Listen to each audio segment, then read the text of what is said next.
Ya, baik. Salam feminis, salam KCF semuanya. Selamat pagi untuk teman-teman yang di Indonesia. Salam segala waktu ya. Salam eh, selamat pagi, siang, sore, dan malam. Dan semoga kita dalam keadaan sehat walafiat. Selamat datang di panel 641 dengan judul panel Perempuan dan Institusi Keislaman, Relasi Negosiasi dan Navigasi. Dan mewakili Lestalk, saya ingin mengucapkan terima kasih untuk semua presenter yang telah hadir dan juga kepada chair kita, Mbak Ida Roshida, atau Dr. Ida Roshida MA. Beliau dari UIN Syarif Hidayatullah Jakarta, dari FISIP UIN Jakarta atau UIN Ciputat. Kita menyebutnya UIN Ciputat karena beradanya di Ciputat gitu. Um, Baik, teman-teman, seperti yang teman-teman presenter tahu ya, code of conduct-nya 15 menit presentasi, membuka kamera.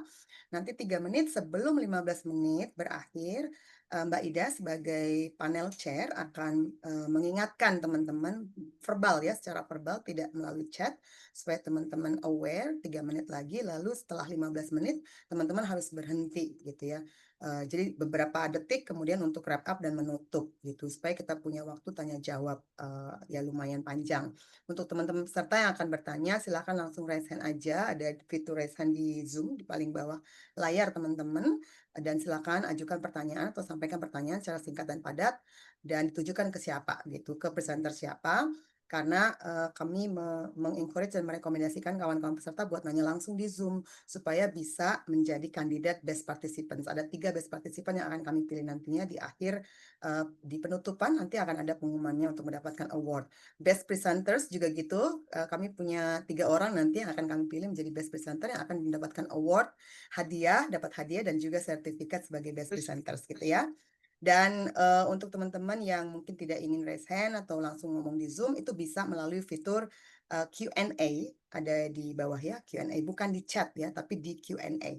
Itu saja, saya langsung menyerahkan forum ke Mbak Ida, panel chair kita kali ini. Terima kasih dan selamat berdiskusi semuanya. Silakan Mbak Ida. Oke. Terima kasih Mbak Ira atas kesempatan yang diberikan. Pagi ini kita akan memasuki sesi berikutnya di sesi 641 tentang perempuan dan institusi keislaman terkait dengan relasi, negosiasi, dan navigasi. Ada 4 presenter yang sudah siap di hadapan kita. Ada Ibu Mutmainnah dari IAIN Lok Sumawe, ada Mbak Profesor Nina Nurmila PhD dari UIN Sunan Gunung Jati Bandung, UII. Terus ada kemudian Mbak Alivia Putri Yudanti S.Hum dan Dr. Iklilah Muzayanah Dini Fajriyati. Ketika kita bicara soal institusi keislaman, itu menjadi menarik ya, karena institusi keislaman yang didasarkan pada nilai-nilai keislaman itu seringkali menjadi satu media yang berperan penting dalam mengkonstruksi laki-laki dan perempuan dengan otoritas keagamaan yang berbeda. Otoritas keagamaan di dalam tradisi keislaman khususnya itu dimiliki oleh laki-laki, sehingga peran perempuan di dalamnya menjadi seringkali tersubordinasi. Nah, hari ini kita ingin mencoba berdiskusi lebih panjang bagaimana perempuan-perempuan menegosiasikan relasi gender yang timpang gitu ya, terutama pada materi yang akan disampaikan oleh saya ataupun oleh Mbak Nina. Seringkali nilai-nilai agama itu sudah dilembagakan sehingga menjadi struktur baru, struktur yang kemudian membatasi kehidupan perempuan gitu. Tapi kadang-kadang perempuannya sendiri memahaminya secara berbeda, sebagaimana nanti yang akan disampaikan oleh Bu Mutmainnah.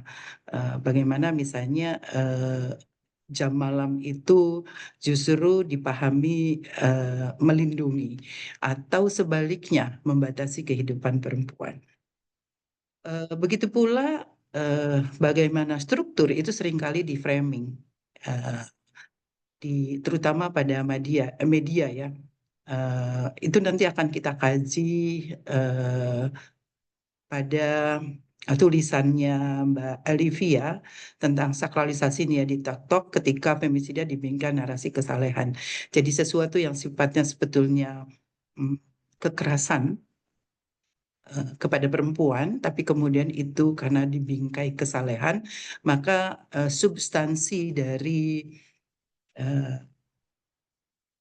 penindasan terhadap perempuan tidak diangkat karena masyarakat justru lebih tergiur dengan framing kesalehan dari penyintas gitu.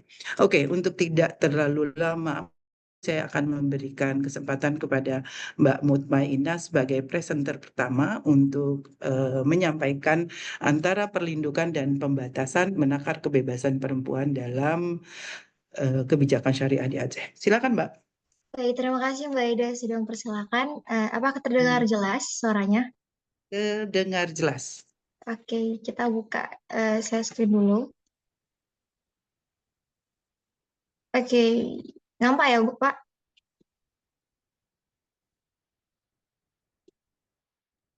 Masih proses, Mbak. Oke. Belum terlihat.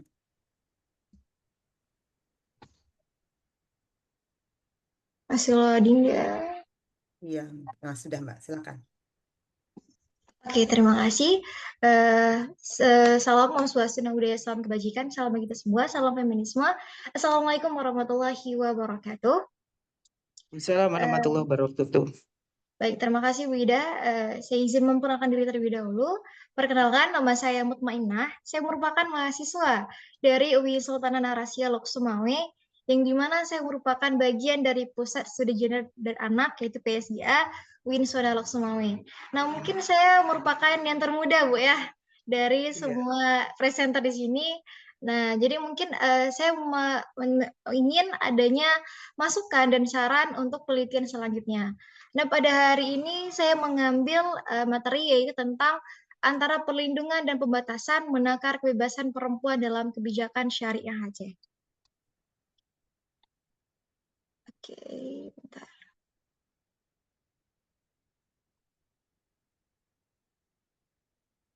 Nah, bayangkan seorang perempuan di Banda Aceh yang ingin nongkrong di kafe setelah jam 11 malam hingga di atas. Saat itu, hampir semua kedai sudah tutup dan patroli wilayah Tulisbah atau disebut dengan WH atau sama dengan Satpol PP itu sudah mulai berpatroli. Nah, bagi mereka, bagi para perempuan di Aceh ini merupakan sebuah realitas sehari-hari. Di mana fenomena ini berbeda dengan kota lain seperti Jakarta ataupun Bandung yang masih ramai hingga dini hari. Pertanyaannya, apakah ini perlindungan atau ternyata ini pembatasan? Dalam presentasi ini, saya akan membahas bagaimana respon masyarakat Aceh, terutama Banda Aceh, perdebatan apakah aturan ini proteksi ataupun restriksi, dan bagaimana program-program baru menghadirkan suatu solusi. Nah, ini ada beberapa dari masalah yang saya angkat, yaitu bagaimana respon masyarakat Banda Aceh terhadap kebijakan pembatasan jam malam dan razia syariah untuk melindungi perempuan. Yang kedua, bagaimana kebijakan tersebut dipahami oleh masyarakat apakah sebagai perlindungan ataupun pembatasan. Dan bagaimana praktik kebijakan lama seperti Surat Edaran Wali Kota 2015 dan Surat Edaran Gubernur yang dimana ini sudah tidak berfungsi dan tapi tetap mempengaruhi kehidupan masyarakat Banda Aceh pada tahun 2025. Nah, analisis teoritis yang saya lakukan bahwa bagaimana saya menggunakan dua teori feminisme konstekstual, yang dimana yang pertama Politics of Piety, yaitu Sabah Mahmud mengatakan bahwa ketaatan perempuan pada norma agama tidak selalu berarti penindasan. Bisa jadi itu adalah pilihan, sadar, dan bentuk agensi perempuan itu sendiri. Yang kedua adalah cultural relativisme, yang dimana Abu Lukat mengatakan bahwa menekankan bahwa isu perempuan tidak bisa kita pahami sebagai feminisme barat saja. Akan tetapi, kita juga bisa membacanya dalam konteks budaya maupun agama setempat. Nah, ini adalah hasil dari wawancara yang saya lakukan, di mana ini adalah hal yang ada beberapa hasil wawancara dari Kota Banda Aceh dan Lok Sumawe, dan dari luar Aceh ada dari Bandung. Nah, ini adalah hasil wawancara yang saya lakukan kepada para pekerja yang dimana di Banda Aceh kebanyakan dari jam 11 sampai jam 12 malam itu sudah tutup para kafe, apakah tempat-tempat yang umum. Nah, dan di situ banyak dari jam 11.10 malam itu, Walayatul Hisbah sudah mulai melakukan yang namanya patroli. Nah, pada sering terjadi itu di Sungai Naga, itu para muda-mudi sering yang namanya berkumpul di situ. Nah, hal ini tidak dilakukan oleh Walayatul Hisbah pada saat malam saja, akan tetapi mereka sering melakukannya ketika mau maghrib. Nah, ketika mau maghrib, itu para muda-mudi itu selalu dilakukan patroli Walayatul Hisbah untuk disuruh pulang. Nah, selain di Alunaga, nah itu juga ada di tempat di Lampadang. Nah, Lampadang itu sering dilakukan sebagai tempat perkumpulan muda-mudi. Nah, ketika dilakukannya Walayatul Hisbah ini untuk menjaga moralitas Aceh, di mana tidak adanya pelanggaran syariah di Aceh. Kedua yang di Lok Semawe sama juga, akan tetapi di sini kebanyakan lebih cepat. Nah, saya melihat sendiri kemarin tuh pergi malam, dan pada toko-toko itu jam 10 malam sudah pada tutup. Dan para pekerja dan sebagai orang konsumennya disuruh keluar karena sudah jam malam, jam 10 dan jam 11, dan WH-nya juga sudah mulai melakukan patroli. Dan sedangkan di Bandung, beberapa kawasan kuliner seperti Lengkong tetap ramai hingga dini hari, sehingga perempuan bisa tetap beraktivitas malam meski dengan kewaspadaan ekstra. Nah, apakah ini perlindungan ataupun pembatasan? Ini menjadi pertanyaan utama. Apakah ini benar-benar protektif ataupun restriktif? Nah, di sini mengatakan bahwa walaupun surat edaran wali kota 2015 tidak lagi berlaku karena sudah habis masa wali kotanya karena 2015, dan juga adanya surat edaran gubernur 2023, dan sedangkan di sini sekarang kepemimpinan baru, sehingga surat edaran itu tidak berlaku. Akan tetapi pada praktiknya masih dijalankan melalui aturan jam operasional dan peraturan WH, dan ini dikuatkan dengan surat edaran Dinas Pendidikan 2025 tentang larangan aktivitas malam bagi pelajar. Jam 21, jam 9 malam, itu para pelajar tidak boleh ada yang di luar lagi. Nah, mungkin bagi sebagian masyarakat, aturan ini dipandang sebagai proteksi dari potensi bahaya malam hari. Namun sebagian pekerja perempuan lain, ini membatasi kesempatan kerja dan partisipasi di ruang publik. Nah, ini membuat sebuah ambiguitas di mana membuat kebijakan syariah Aceh di Aceh ini tampak seperti two side of the same coin. Bisa dilihat sebagai perlindungan, bisa dilihat sebagai pembatasan, tergantung bagaimana perspektif kita melihat ini. Nah, dikuatkan dengan ISEAS dari 78 peserta masyarakat Aceh, nah ada diagram di mana 78 ini mendukung terhadap polisi syariah pada saat itu dilakukannya, dianggap menjaga moral publik. Nah, survei Dinas Syariat Islam juga menguatkan bahwa 98,6 responden menilai pelaksanaan syariat berjalan baik, meski dimensi moral dinilai sedikit menurun. Nah, angka ini menunjukkan bahwa bagaimana legitimasi masyarakat terhadap razia dan patroli masih kuat, sehingga kebijakan jam malam ini tidak dipersepsikan sebagai pengekangan, melainkan proteksi. Nah, kita bisa melihat bagaimana walaupun surat edaran tidak adanya suatu peraturan yang mengikat, tidak ada peraturan yang memang sedang berlaku pada tahun 2025.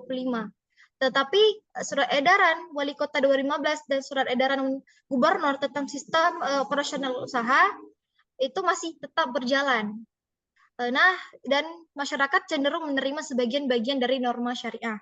Nah, tentu saja sekarang pada masa ini kan wali kota Banda Aceh sekarang sudah mulai lagi menjadi Bu Iliza Sa'aduddin Jamal, yang dimana merupakan beliau orang kepemimpinan perempuan, yang dimana banyak sekali program-program baru yang dilakukannya. Nah, ada beberapa programnya. Nah, dimana di sini ada salah satunya yaitu Musrena. Nah, ini Musrena ini merupakan musyawarah rencana aksi perempuan dan anak, di mana ini tempat para perempuan untuk memberikan aspirasinya, apakah baik itu tentang pembangunan sekalipun, pokoknya ada tempat perempuan untuk bersuara. Ini salah satu program yang bisa menjadikan salah satu yang terbaik. Nah, juga ada yang namanya aspirasi publik 2025 baru dilaksanakan di 17 Agustus kemarin, Suara Perempuan, Suara Kota, yang dimana salah satu kerjasama universitas dan televisi dan pemerintah sendiri untuk memberikan tempat wadah bagi perempuan untuk bersuara. Nah, di sini juga ada kolaborasi internasional bagaimana dari penelitian dari Universitas Luar, adaptasi Safe Community, Safe School, yang dimana bisa dilaksanakan untuk anak di Banda Aceh. Dan pada tahun 2025, pada bulan Agustus kemarin, baru saja Banda Aceh mendapatkan penghargaan Kota Layak Anak, penghargaan India. Ini menunjukkan keseimbangan antara regulasi syariah dengan upaya memperluas ruang partisipasi perempuan. Nah, ini ada beberapa hal yang bisa kita lihat. Nah, ini salah satunya ada kemarin saya baru mengikuti yang namanya webinar internasional, yaitu memperingati 20 tahun Damai Aceh. Yang dimana di sini narasumbernya adalah perempuan-perempuan korban konflik, disabilitas, bahkan minoritas yang wilayah terpinggirkan. Ini merupakan salah satu tempat di mana perempuan itu bersuara, menyuarakan aspirasinya. Nah, di sini tempat ketika aspirasi itu dilakukan, kemudianlah baru diberikan kepada pemerintah Indonesia sendiri. Nah, bisa kita lihat bagaimana kita simpulkan bahwa kebijakan jam malam di Banda Aceh bersifat ambivalen, protektif sekaligus restriktif, di mana kebijakan ini bisa kita lihat dari two side of the same coin. Bisa jadi perlindungan, bisa juga jadi pembatasan. Diterima masyarakat karena sesuai dengan norma agama dan adat, tetapi tetap membatasi ruang gerak perempuan. Masyarakat itu sudah terbiasa dengan itu, jadi tidak menjadi beban, dikarenakan emang sudah dalam agama tidak boleh dan untuk menjaga perempuan. Jadi hal kebijakan malam jam 11 malam, jam 12 malam itu hal yang biasa bagi masyarakat Aceh. Nah, walaupun belum adanya suatu peraturan yang mengikat, peraturan resmi seperti kanun, yang mengatur tentang kebijakan jam malam, akan tetapi surat edaran yang lalu-lalu tetap terasa. Praktiknya masih terasa melalui patroli dan pembatasan jam operasional. Feminisme Indonesia perlu konseptual, di mana kita dari Aceh kita belajar feminisme Indonesia harus konseptual, perlindungan dan pembatasan bukan selalu hitam putih. Akan tetapi bisa menjadi dari satu sisi dari satu koin, two side of the same coin. Yang terpenting, suara perempuan harus terus hadir dalam ruang kebijakan. Ini ada beberapa saran yang bisa kita lakukan, yaitu Mbak Mutmainah, sudah 12 menit ya. Oke, terima kasih, Mbak. Nah, jadi kita bisa melihat bagaimana beberapa saran yang bisa kita lakukan, yaitu penguatan partisipasi perempuan. Pemerintah Kota Banda Aceh ini perlu memperluas ruang partisipasi perempuan dalam perumusan kebijakan publik, khususnya yang berdampak langsung terhadap gerak dan aktivitas perempuan itu sendiri. Yang kedua, ada transparansi dan sosialisasi regulasi, yang dimana agar tidak menimbulkan kesalahpahaman setiap kebijakan terkait aktivitas malam ini. Yang ketiga, evaluasi efektivitas kebijakan. Nah, ini paling penting, di mana kita bisa melihat bagaimana surat edaran ini tidak berlaku. Bukan tidak berlaku, tapi memang tidak bisa dilakukan lagi karena sudah masa habis kepemimpinannya. Nah, ini bisa kita lakukan dengan melibatkan dari para perempuan untuk evaluasi surat edaran ini. Apakah masih bisa kita lakukan?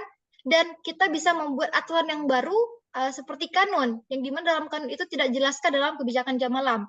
Akan tetapi tentang syariah, tentang pemakaian baju muslimah itu tetap dilaksanakan di kanunnya.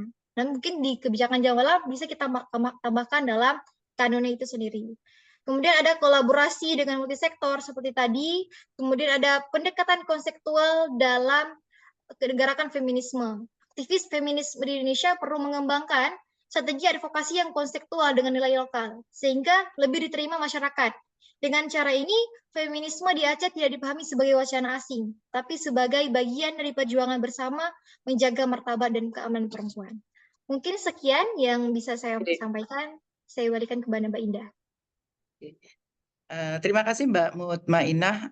Menarik ya bagaimana perempuan di sana bisa menerima jam malam sebagai dari perspektif perlindungan. Perlu ditelusuri apa sih mana perlindungan untuk mereka.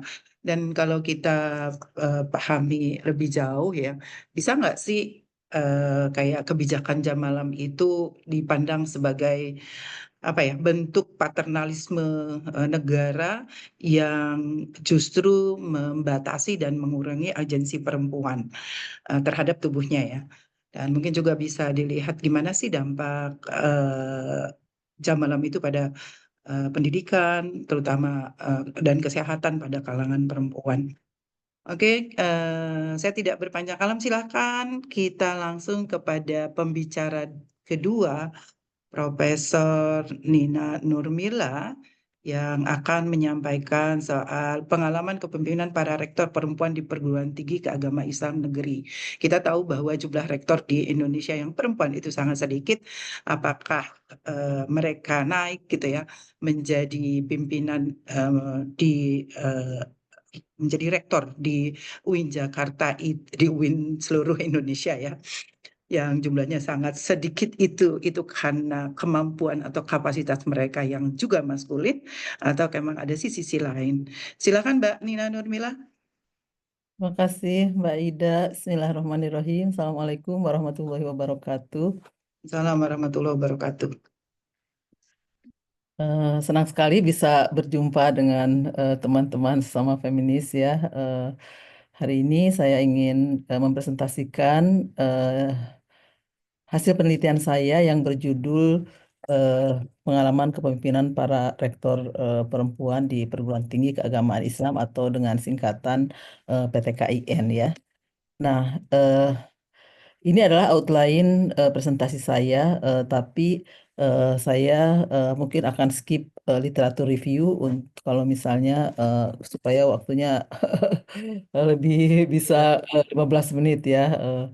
Oke, saya mulai dengan idealitas ya, idealitas dari yang ada yaitu secara idealitas ini masalah kebijakan yang mendukung kesetaraan gender secara nasional dan internasional. Secara internasional itu kita pernah punya MDGs ya, tapi gagal dicapai pada tahun 2015 yang diantaranya goal 3 itu adalah untuk mempromosikan kesetaraan gender dan memberdayakan perempuan ya. Dan itu dilanjutkan dengan keikutsertaan Indonesia untuk mencapai Sustainable Development Goals, yang goal 5-nya adalah kesetaraan gender, dan untuk mencapai kesetaraan gender pada tahun 2030 ini diantaranya UN Women mengkampanyekan Planet 50-50 ya. Planet 50-50 itu adalah di mana leadership ataupun kepemimpinan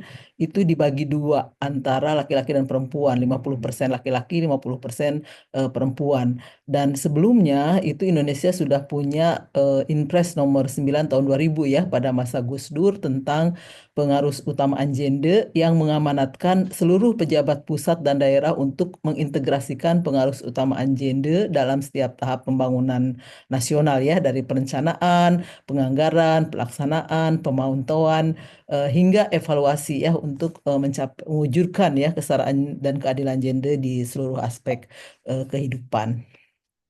Nah, tapi oh ya, ini adalah pertanyaan penelitian saya.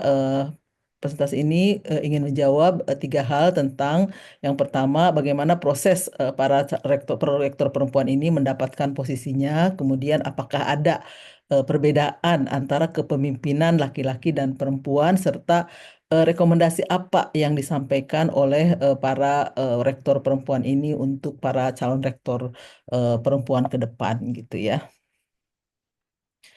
Nah, ini kajian pustaka saya lewat.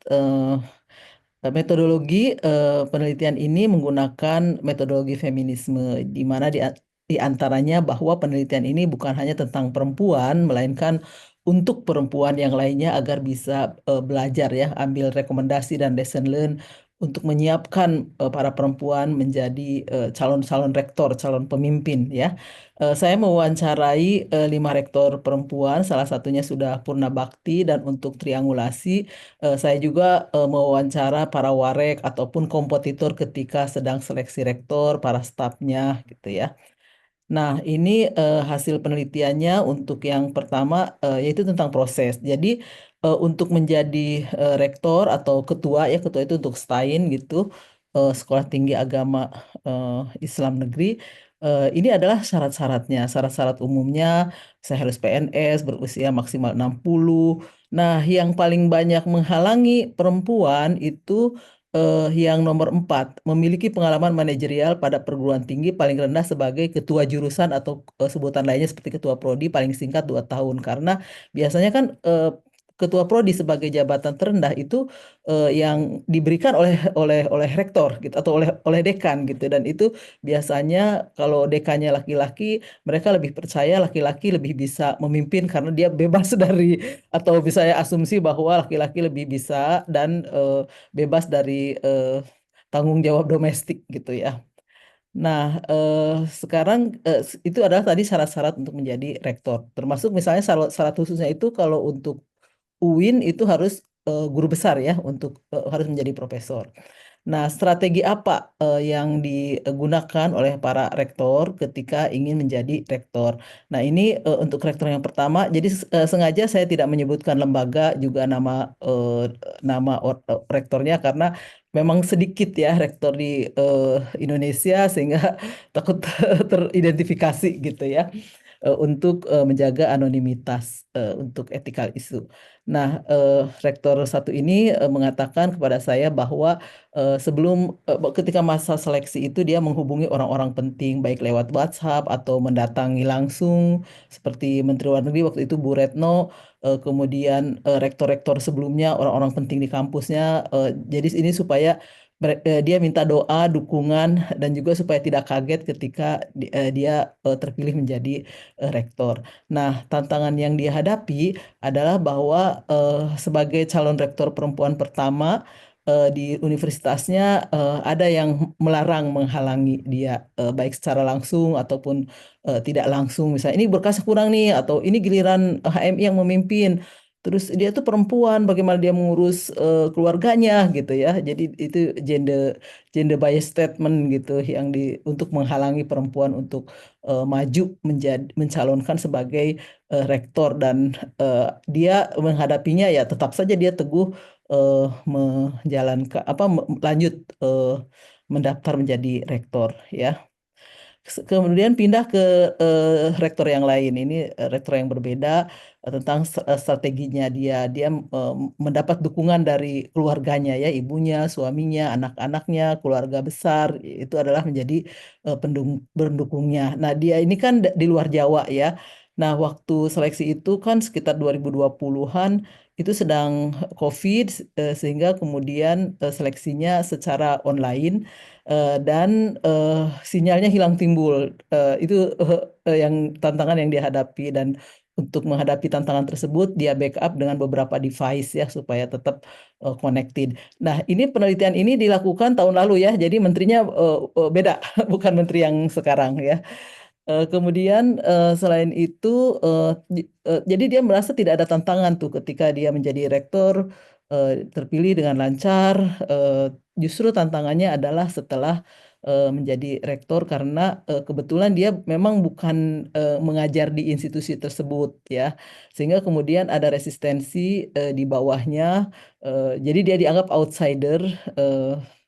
Sehingga kemudian menyiasatinya, dia menghadapinya secara profesional dengan cara ketika mendudukan siapa warek, siapa dekan, itu dia melakukan assessment, apa namanya, dengan mengundang Kemenag untuk melakukan asesmen jabatan. Jadi silahkan membuka aplikasi selebar-lebarnya, kemudian dari aplikasi itu dites gitu, dan kemudian didudukan sesuai dengan nilai yang didapat gitu. Tapi dia juga merangkul semua kompetitornya itu menjadi uh, uh, wakil rektor 1, 2 gitu. Nah, kemudian ini rektor yang berbeda lagi, rektor yang ketiga. Nah, dia itu mengatakan bahwa saya mendatangi ketua NU karena saya anggota NU, dia bilang gitu. Tapi sumber lain mengatakan, oh dia NU-nya karena mau jadi rektor gitu ya. Sebelumnya dia bukan anggota NU gitu. Tapi itu merupakan strategi jitu ternyata. Karena menurut dia juga karena kompetitornya cuma satu dan dia bukan dari NU, dia katakan saya tidak menghadapi tantangan karena calonnya hanya 2 ya, sementara dia bukan dari NU. Jadi dia saya yakin betul bahwa faktor NU itulah yang menjadikannya terpilih. Sekali lagi saya katakan ini penelitian ini dilakukan 1-2 tahun ke belakang, bukan menteri sekarang ya. Nah, bagaimana dengan rektor yang keempat? Yang keempat itu ini agak sulit memberikan informasi ya.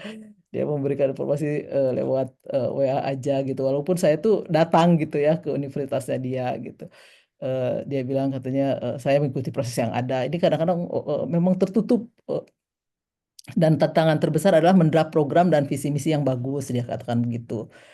Nah, calon rektor yang lain mengatakan bahwa sebetulnya dia mendatangi ketua NU atau GP Ansor untuk meminta surat rekomendasinya, tapi ini tidak dibuka oleh rektornya itu sendiri ya. Nah, yang kelima nih, rektor yang berbeda, perempuan. Dia mengatakan langsung bahwa saya terpilih karena berkat ber-NU, karena berkah ber-NU ya. Kebetulan dia juga adalah istri dari almarhum suaminya yang sebelumnya adalah rektor, dan dia melihat doa orang tua juga merupakan faktor penting, dan dia katakan saya tidak terlalu menunjukkan ambisi untuk menjadi rektor, justru wakil rektor kedua yang mendorong dia mencalonkan diri sebagai rektor, dan waktu itu rektor sebelumnya itu kena masalah, dan sehingga kemudian ada PLT rektor dari Kemenag, dan PLT rektor dari Kemenag ini juga mendukung gitu ya dia sebagai eh, untuk pengganti rektor sebelumnya gitu ya, dan dengan mengatakan bahwa PT ini memerlukan kepemimpinan perempuan untuk menyelesaikan begitu banyak masalah, dan dia merupakan satu-satunya calon perempuan dari 15 calon lainnya. Dan prosesnya cepat, jadi diwawancara katanya hari Kamis sampai Jumat, Selasa sudah dilantik. Jadi sudah sampai seminggu gitu ya, dia sudah dinyatakan sebagai rektor. Nah, kemudian berganti kepada lanjut kepada jawaban pertanyaan yang kedua tentang apakah ada distingsi ataupun perbedaan antara kepemimpinan perempuan ya dengan laki-laki. Nah, menurut rektor yang pertama itu memang beda laki-laki dan perempuan. Kalau dia berasa unggul gitu, lebih unggul daripada laki-laki. Katanya kita bisa lebih komprehensif, bisa lebih memikirkan banyak hal dalam satu waktu, jadi lebih memikir dengan hati. Kadang emosional itu tidak apa-apa, diperlukan juga supaya ada empati terhadap berbagai permasalahan. Dan dia juga selain emosional, dia juga at the same time rasional untuk jadi dengan profesional, misalnya dia tidak mencampurkan urusan keluarga dengan pekerjaannya, dan tidak membiarkan istilahnya keluarganya itu ikut campur ya. Dia bilang cawe-cawe mau membuat bisnis apa atau mengambil keuntungan dari dia menjadi rektor. Dan distingsi lainnya menurut dia bahwa dia mengangkat banyak Profesor, perempuan. Mbak 3 Prof, menit lagi ya. kayaknya ini 3 menit lagi ya. Oke, baik, Mbak. Nanti kalau habis Silakan. bilang aja ya. Nanti saya stop. Oke. Makasih. Nah, bedanya dia bilang saya mengangkat banyak teman-teman perempuan, karena kalau saya tidak mengangkat, siapa lagi yang mengangkat? Jadi pada masa rektor beliau itu udah ada 4 dekan perempuan, 17 kaprodi perempuan, dan 40 sekprodi perempuan. Kemudian rektor yang kedua, dia mengatakan bahwa secara umum tidak ada perbedaan yang signifikan antara kepemimpinan laki-laki dan perempuan. Mungkin hanya dalam aspek tertentu saja. Nah, ini saya mengkritisi tentang pemahaman dia tentang kodrat, karena walaupun dia pemimpin perempuan, dia tidak melihat, maksudnya tidak terlihat dia paham tentang gender dan bisa membedakan antara kodrat dan gender. Dan dia mengatakan bahwa perempuan itu kerjanya sangat terapi, disiplin gitu ya. Dan dari sumber lain dia mengatakan bahwa perempuan itu kan agak sensitif ya sebagai ibu dari segi emosional, tapi menurut saya dia emosinya terkendali. Tapi kalau ada maunya, dia maunya harus ada terwujud dan cepat gitu ya. Ini dikonfirmasi oleh Warek 2 dan sekretarisnya juga bahwa rektor tersebut ya ada keibuan, mengayomi, tapi sampai detail gitu ya. Tapi kalau apa-apa mau cepat gitu ya. Dan itu saya konfirmasi dari ketika saya kunjungan ke situ, detail sekali memang, mulai dari penjemputan, kemudian penyediaan makan malam bersama, sampai pengantaran itu betul-betul, tamu itu betul-betul diayomi dengan sangat baik gitu ya. Nah, kemudian kalau rektor 3 juga mengatakan bahwa dia sangat percaya diri dengan kehebatan keperempuanannya gitu ya. Dia bisa multitasking, tegas, dan bisa mengawal supaya tercapai gitu ya target itu dengan cepat. Nah, rektor 4 dia justru walaupun dulunya ketua PSGA pernah, tapi dia tidak melihat adanya perbedaan. Maksudnya itu dia termasuk yang melihat bahwa tidak ada bedanya antara laki-laki dan perempuan ya sama saja gitu. Dan ini diamini oleh rektor lain. Tapi ada calon kompetitornya ya yang calon rektor perempuan mengatakan bahwa gaya kepemimpinan perempuan itu beda dengan laki-laki. Kalau perempuan itu kolaboratif dan komunikatif, bisa merangkul, komunikasinya bukan instruktif tapi empatik, ada sosio-emosional. Perempuan itu bisa lebih menjangkau aspek emosional langsung ke hati dan empati. Sementara kalau kepemimpinan laki-laki itu lebih berorientasi pada hasil. Nah, rektor kelima dia juga Mbak Dina, mengemphasize. punten, sudah habis Oke, waktunya. jadi dia mau emphasize bahwa perempuan itu keibuan dan mau mendengar. Mungkin itu nanti kita lanjutkan dengan tanya jawab. Terima kasih. Assalamualaikum warahmatullahi wabarakatuh. Waalaikumsalam. Terima kasih Mbak Profesor Nina. Ya, menarik juga ya mencoba membandingkan beberapa rektor perempuan yang berbeda-beda cara pandangnya, dan kemudian juga kita bisa tahu ada yang masih punya perspektifnya masih stereotip, ada yang kemudian sudah lebih progresif gitu. Tapi satu catatan penting biasanya yang bisa kita tarik itu dari pernyataannya Profesor Etin dari hasil risetnya. Dia menyatakan bahwa menjadi pejabat entah di tingkat akademik ataupun di tempat kerja lainnya, untuk perempuan berkompetisi dengan laki-laki dia harus punya jauh lebih banyak persiapan, jauh lebih banyak tantangan untuk sampai pada posisi itu. Gitu. Tapi nanti kita diskusikan lebih jauh. Lalu kita pindah ke Mbak Valentine, sudah datang belum ya? Mbak Alfi sudah bergabungkah? Saya sudah, Mbak. Oh, oke. Oke, silakan Mbak Alfi menyampaikan presentasinya. Saya kira presentasinya terkait dengan sakralisasi Nia di TikTok ketika femisida dibingkai narasi kesalehan. Ini mungkin topik yang agak berbeda dan sangat baru ya, dengan merujuk pada kasus baru di mana kemudian framing dari media, framing masyarakat begitu besar sehingga kemudian mengabaikan substansi dari masalah yang dihadapi perempuan terkait dengan penindasan. Lebih detailnya maka kita akan dengarkan dari Mbak Alivia. Silakan, Mbak. Terima kasih kesempatannya Mbak Ida dan selamat pagi juga teman-teman. Terima kasih yang udah hadir di sesi ini, di panel ini. Perkenalkan, di sini saya Alivia akan mempresentasikan hasil tulisan saya bersama dengan Mbak Ik. Kami membahas mengenai kasus Nia yang waktu itu sempat viral juga ya di bulan September tahun lalu.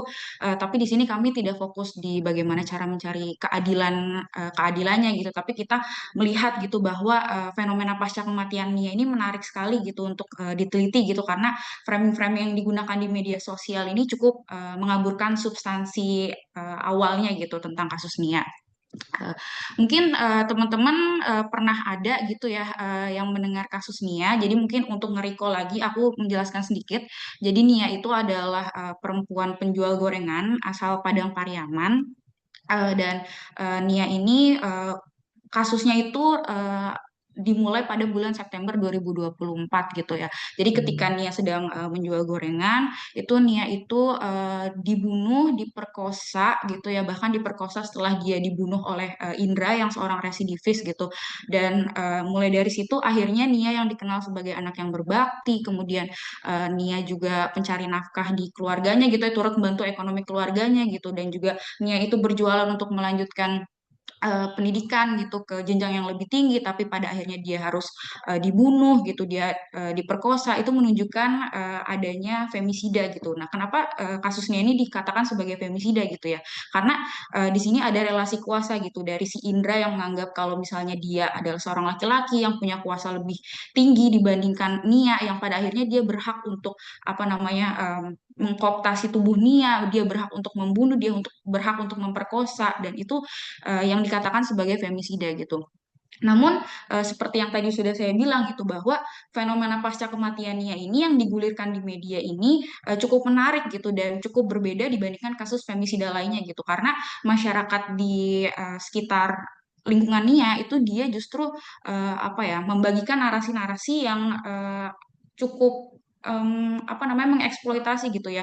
Mereka berziarah, mereka takziah, mereka juga berkunjung ke makam TKP, tapi yang di framing itu adalah narasi-narasi yang berhubungan sama religiusitas Nia gitu, karena Nia itu adalah anak yang berbakti gitu. Dan di situ cukup menggetarkan hati saya juga gitu bersama Mbak Ek gitu melihat kasus-kasus ini, bahwa kami melihat bahwa ada potensi pelanggaran etika kemanusiaan gitu yang dilakukan oleh masyarakat itu sendiri gitu, yang mengaku dirinya sebagai Muslim gitu.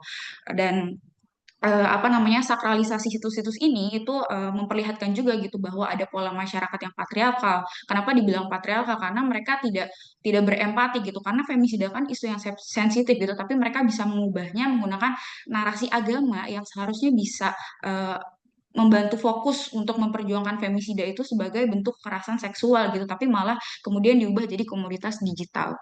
Nah, makanya melalui fenomena itu kami ingin melihat gitu bahwa bagaimana video unggahan TikTok tentang Nia itu merepresentasikan kematiannya, dan juga gimana para pengguna itu menggunakan framing kematian Nia dalam bingkai narasi religius dan spiritualitas. Nah, makanya kami memiliki metode penelitian kualitatif feminis dengan metode studi kasus, karena tadi kasus Nia itu bisa dibilang cukup berbeda dengan kasus femisida lainnya, dan kami menggunakan 3 video TikTok yang berfokus pada makam dan kamar pribadi Nia. Kami melihat gitu ya narasi-narasi dalam video, kemudian bentuk pengambilan gambar dalam videonya, dan kami analisis menggunakan analisis wacana kritis. Kemudian ini adalah tabel video sumber datanya. Jadi kenapa kami mengambil 3 video ini? Karena melihat dari segi viewers ya, bahwa videonya ini memang karena cukup apa ya, menggugah emosi penggunanya gitu, makanya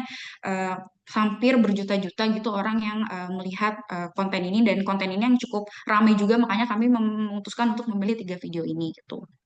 Nah, kemudian teori yang digunakan untuk menjadi pisau analisis dari analisis kami, yaitu adalah dari praktik diskursif agamanya Tal Asad, yang memperlihatkan bahwa praktik agama itu bisa menjadi praktik yang diskursif gitu, walaupun pada sebenarnya dia itu adalah praktik kebaikan gitu kan, untuk mencari pahala gitu, tapi ternyata praktik kebaikan itu bisa disalahartikan oleh orang dan kemudian berubah jadi praktik yang untuk melanggengkan kekerasan berbasis gender gitu.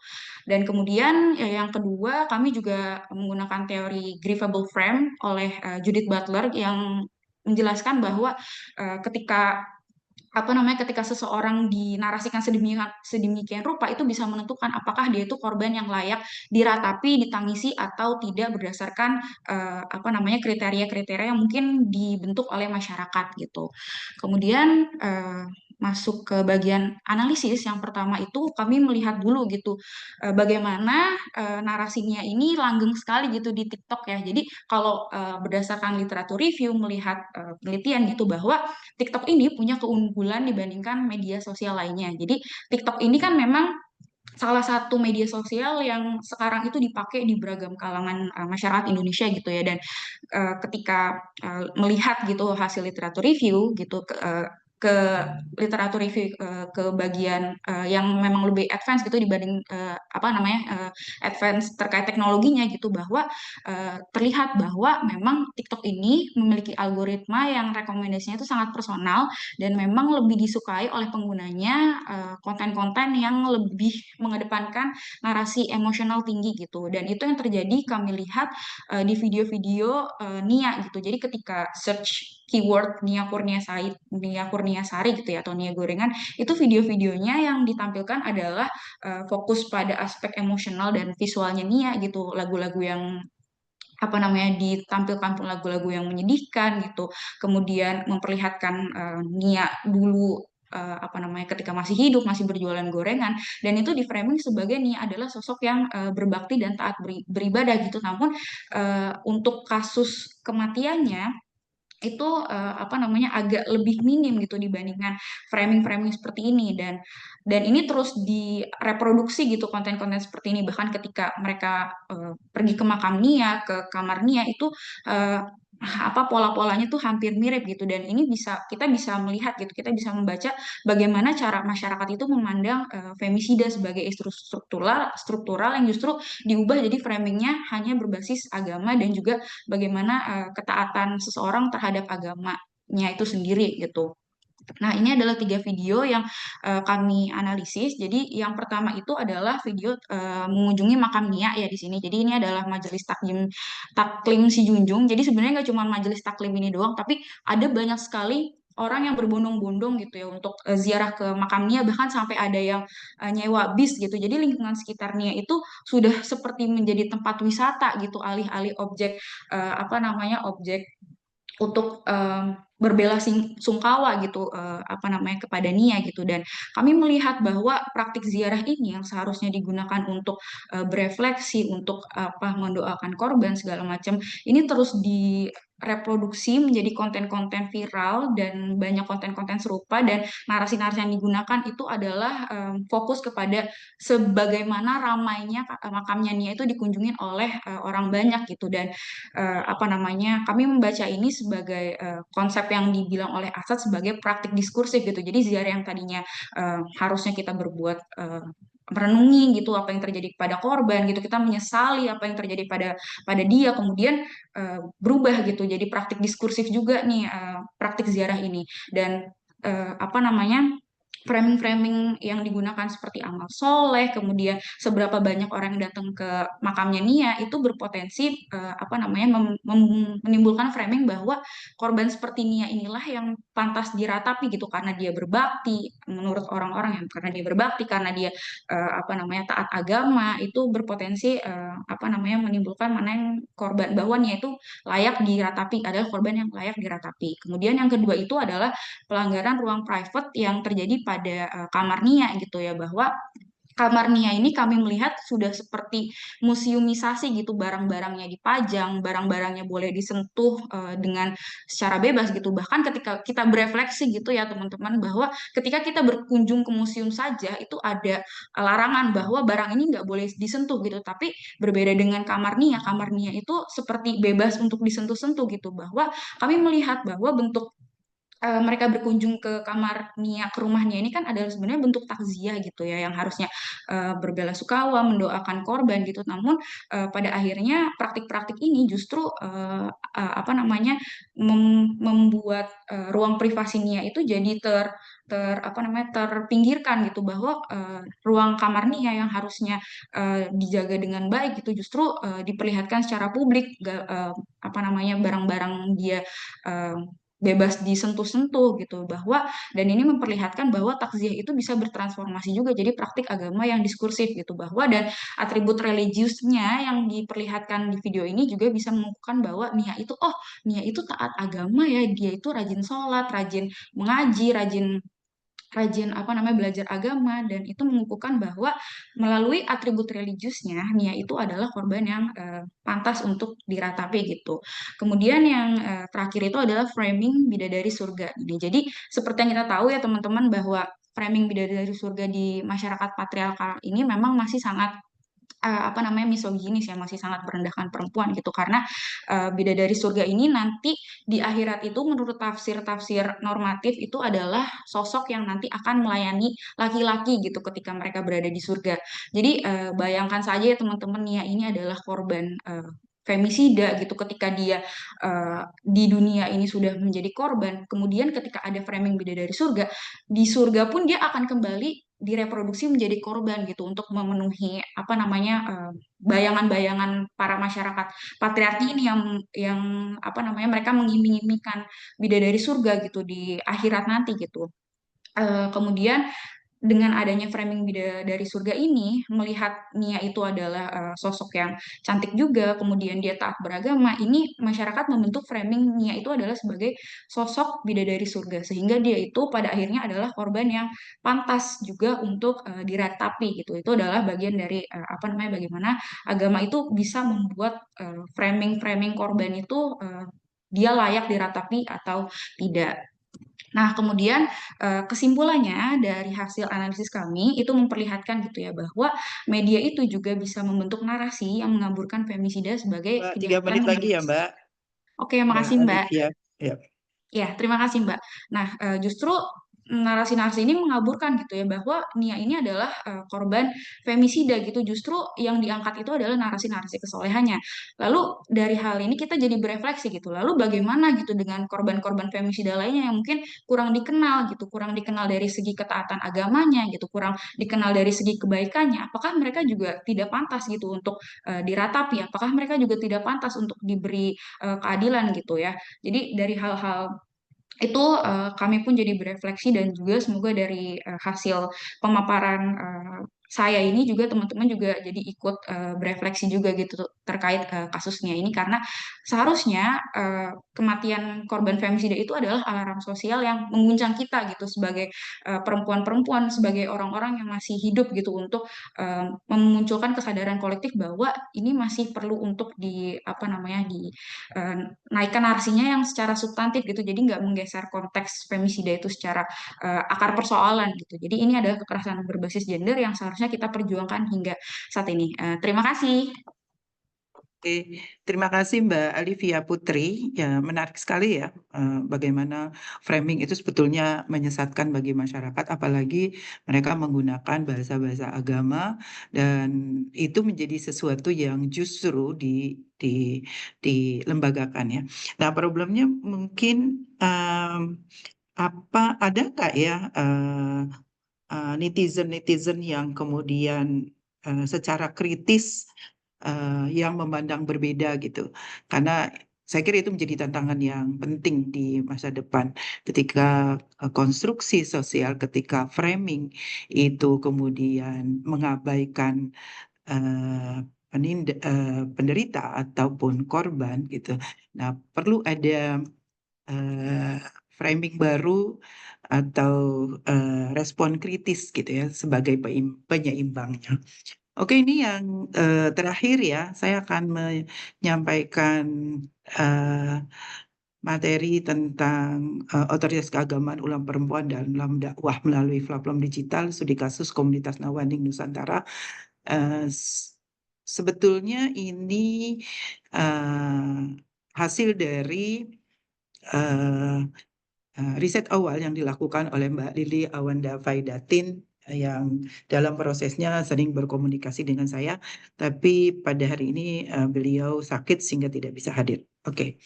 Mbak Ida, Mbak Ida, Oke. Mbak Ida akan timing sendiri atau saya bantu timing? Oh, ya Mbak Ira deh. Kalau bisa Oke. jangan sampai 15 ya, Mbak. Iya. Soalnya nanti takut nggak cukup waktu untuk Oke. apa? Nggak usah Oke, sampai nanti 15. 10 menit Saya akan saya nonton. ingin ya. Iya. Saya kabar, oke.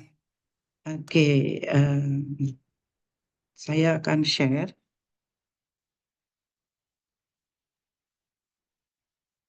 Tapi Mbak Ida, maaf, sebelum Ya. sambil menunggu share, ini karena ini panel sesi terakhir, nanti kita kan ada istirahat. Jadi kalau Oh, misalnya jadi pun mau nambah sampai 11.30, it's okay, karena kita nanti istirahatnya agak lama. oh begitu. Sampai jam 1:30 baru kita ada panel lagi. Jadi kalau misalnya panel ini mau sampai 11.30 juga it's okay. Nggak Oh apa-apa. begitu. Saya pikir harus 11.15. Enggak juga, karena kita nggak ada panel. Jadi itu keuntungan yang nggak ada panel lagi setelah itu. Iya Panel ini ya. akan istirahat. Jadi 15 menit ya, nanti saya ingatkan sebelum 12 menit, 3 menit sebelumnya. Iya. Silakan, Mbak Mbak, Ida. ini kelihatan nggak sih Mbak? Udah bagus. Bisa Udah di kelihatan. share screen kah? Di slideshow? Nah iya, itu. Oke ya. Oke, silakan. Oke. Dengan judul tadi, kami memandang ada latar belakang yang memang mempengaruhi atau mendorong kami untuk menulisnya. Pertama adalah otoritas keagamaan umumnya didominasi laki-laki dengan tafsir maskulin. Yang kedua itu selama ini ruang perempuan di pesantren itu terbatasi untuk mengaktualisasi diri. Dalam beberapa pesantren pembatasan itu jauh lebih tinggi dari tempat yang lainnya. Terus ada ketiadaan pendekatan tafsir keagamaan yang berspektif gender di ruang keagamaan yang kemudian menyebabkan narasi perlindungan pada santri atau pada perempuan itu terpinggirkan. Terus kemudian ada relasi patriarkal yang seringkali menjadi alat pembenaran atas tindakan kekerasan, baik itu simbolik, fisik maupun seksual di pesantren. Kalau kita lihat data KS-nya di pesantren cukup tinggi ya, 59 kasus, 113 korban dan sebagian besar adalah santri perempuan. Lalu namun dari beberapa literatur itu sebetulnya ada ruang yang terbuka juga gitu bagi perempuan sebagai agen moral dan agen-agen yang berusaha melakukan perubahan di pesantren gitu ya. Itu misalnya karena ditemukan ada pesantren-pesantren progresif yang juga memberi ruang bagi perempuan untuk memproduksi keilmuan keislamannya, meski mungkin belum mampu sampai melakukan dekonstruksi otoritas di pesantren. Nah, komunitas Nawaning Nusantara ini sebetulnya hadir sebagai respon kolektif dari ulama-ulama perempuan yang sebetulnya resah pada fenomena KS, pada fenomena ketimpangan relasi kuasa dan peminggiran posisi perempuan dalam narasi keagamaan. Oke, dari fakta itu ada rumusan masalah yang diajukan bagaimana komunitas Nawaning Nusantara membangun otoritas keagamaan ulama perempuan melalui media digital. Lalu yang kedua, bagaimana pandangan halayak media melihat kehadiran mereka. Lalu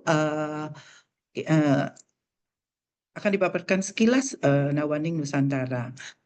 Itu adalah sebuah komunitas perempuan muda, zuriyah atau keturunan dari pengasuh pesantren NU usia 18 sampai 45 tahun. Alasan pendiriannya ya mereka ingin punya wadah berjejaring antar pengasuh pesantren, terus ada keinginan untuk melakukan advokasi untuk perubahan pesantren ke arah yang lebih baik, terus ada keinginan untuk melakukan dakwah inovatif karena dakwah yang inovatif, yang progresif, dan yang kreatif itu selama ini didominasi oleh kelompok-kelompok hijrah.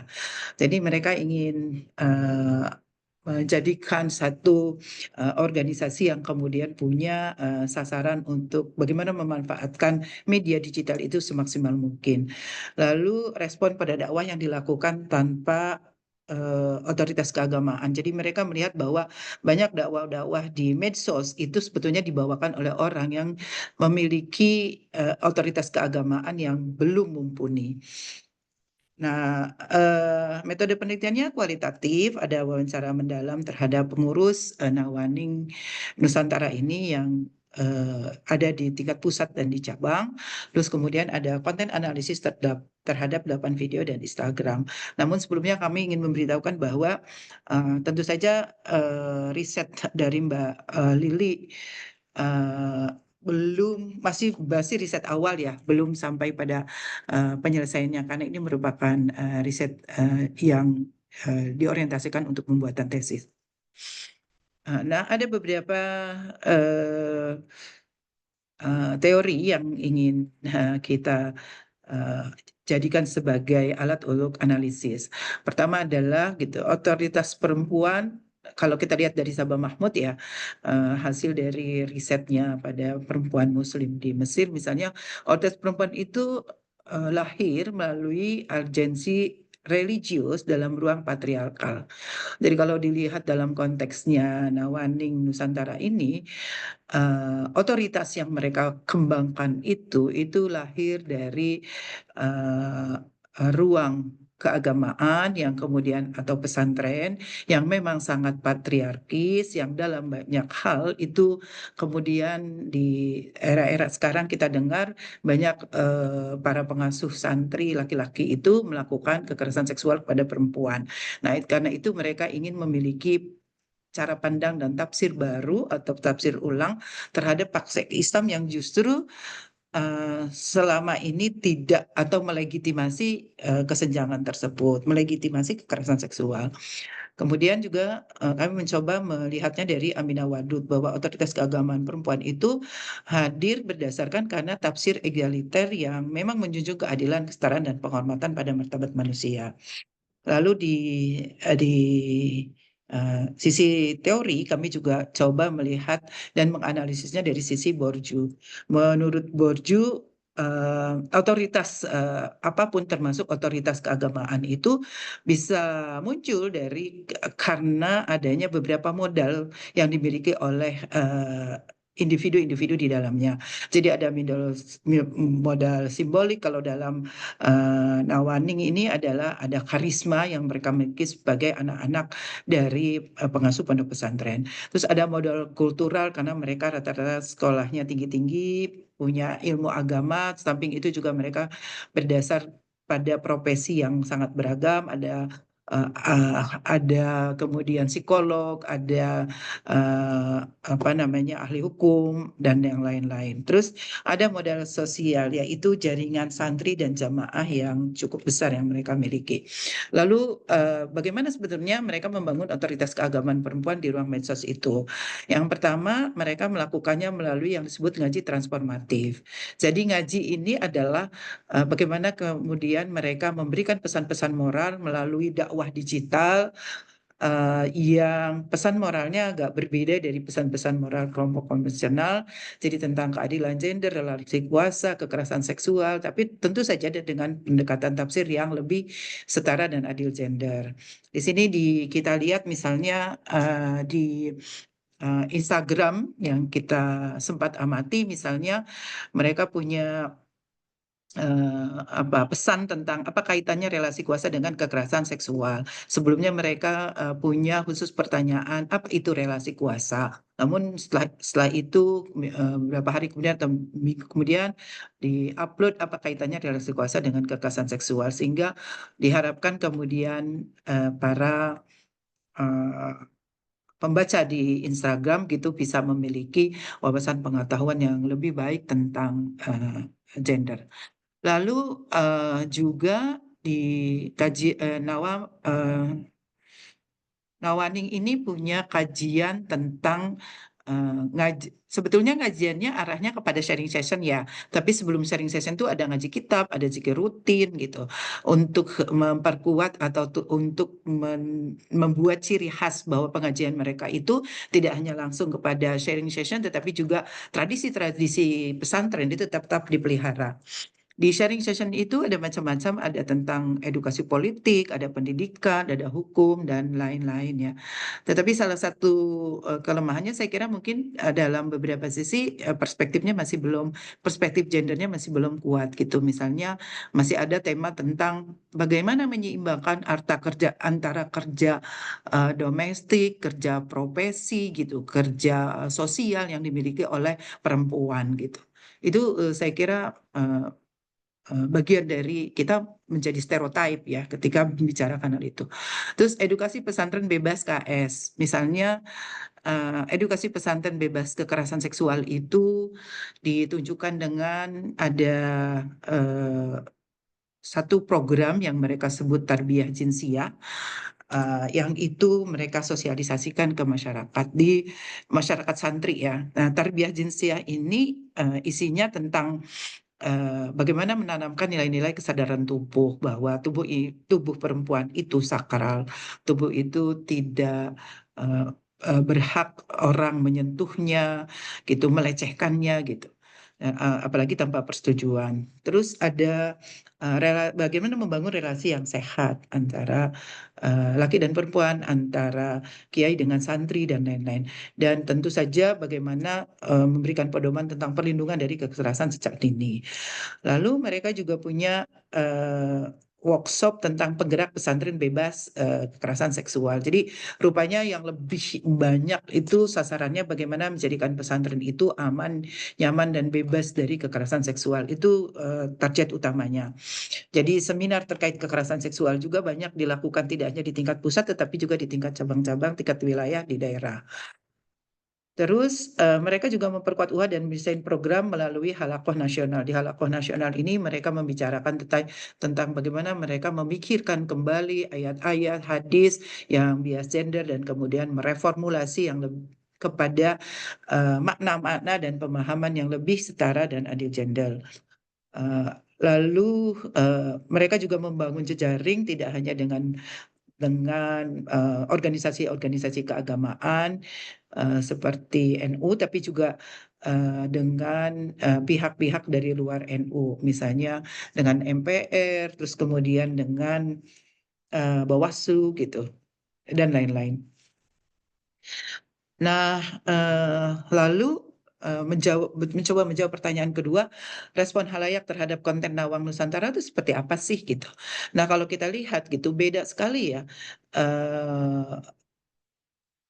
respon masyarakat terhadap Nawaning Nusantara dibandingkan misalnya dengan para tokoh-tokoh hijrah, misalnya Hanin Akira, siapa lagi ya istrinya Felix Xiao, saya lupa namanya ya.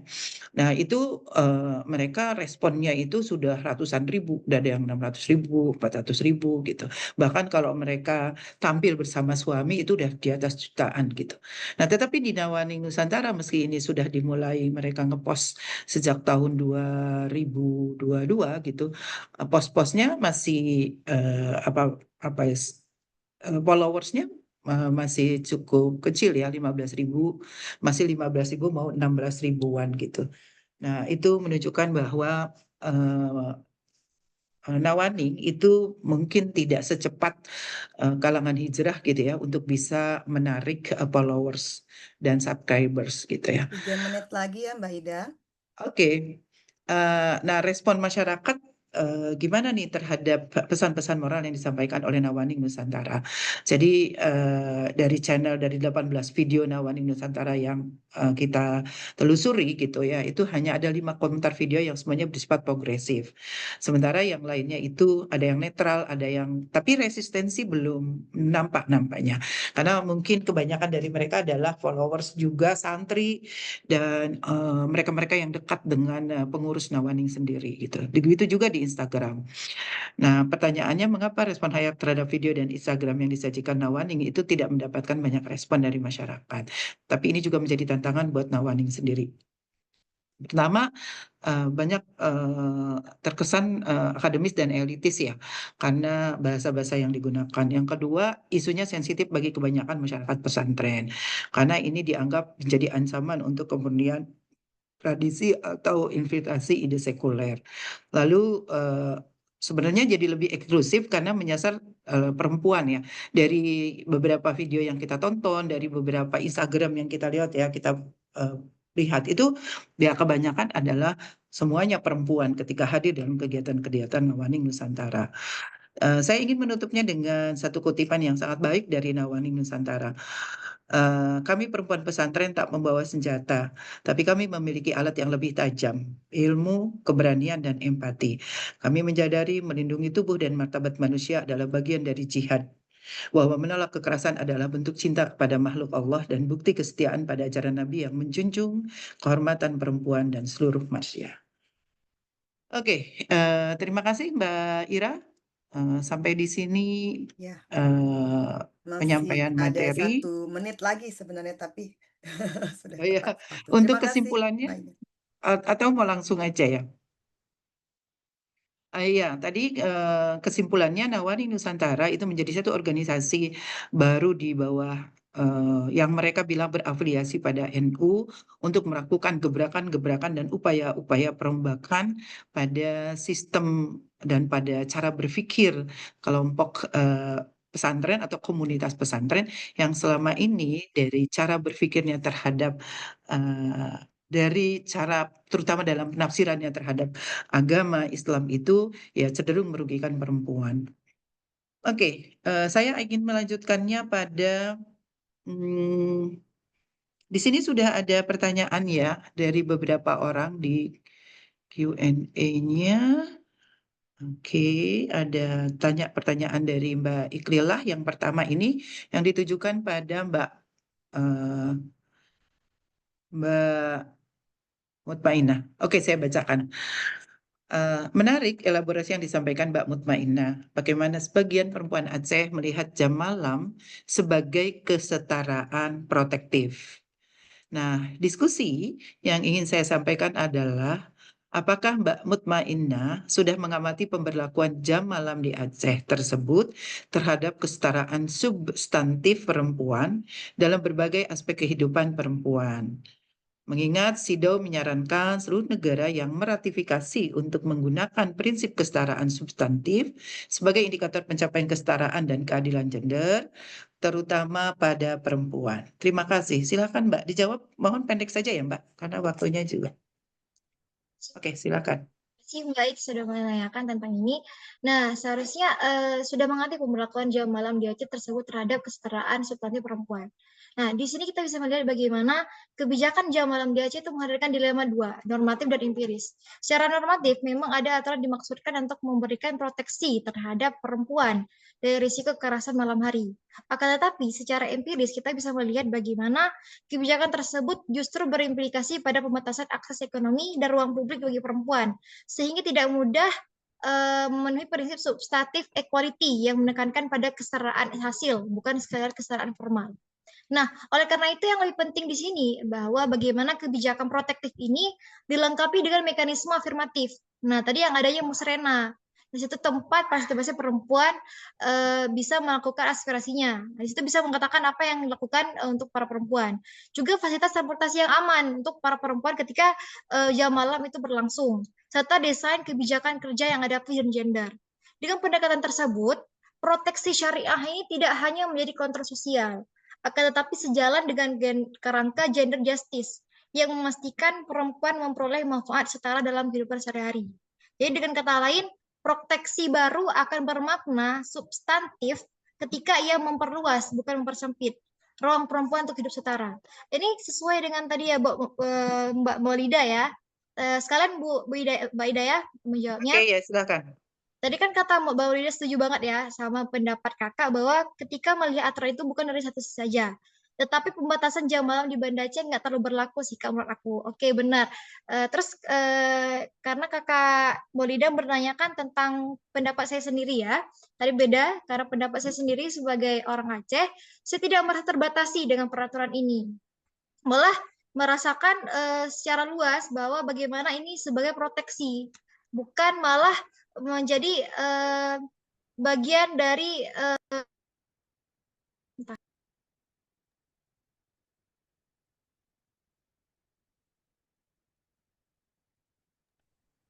Ke-mute, Mbak.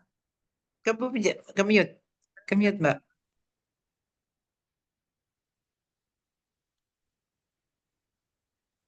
Oke, kedengaran lagi?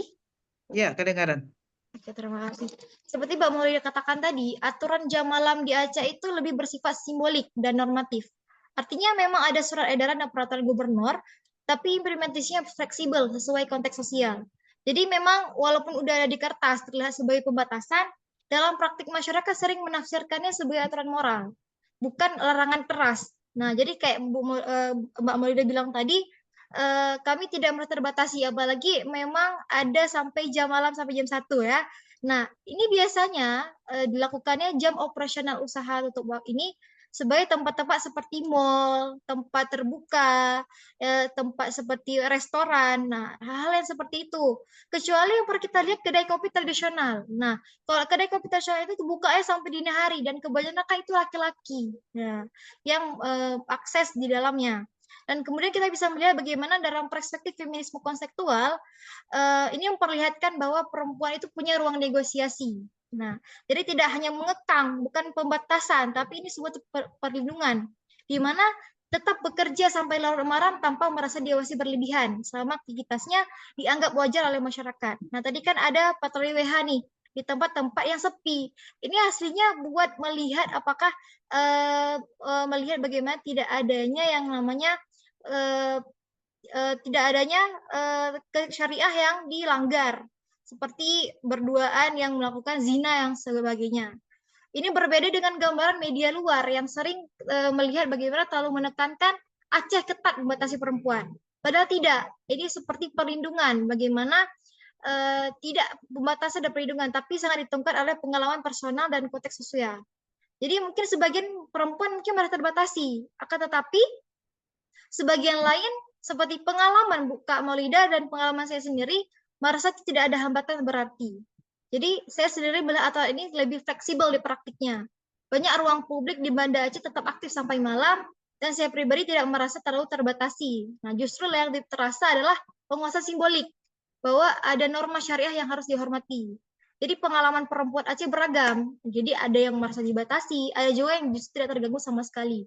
Dan itu salah satunya dari Mbak Maulida dan saya sendiri yang tidak mau terbatasi, karena kalau kita keluar aslinya ada persyaratannya. Nah, dan biasanya perempuan itu keluar dengan walinya. Nah, ada mahramnya.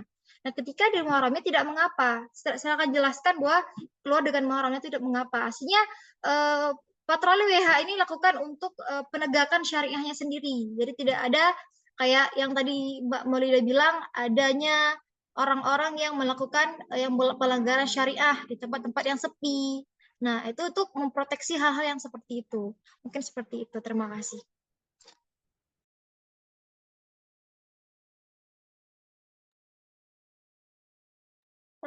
Tadi mungkin juga ada dari Profesor Nina ya, yang di chat.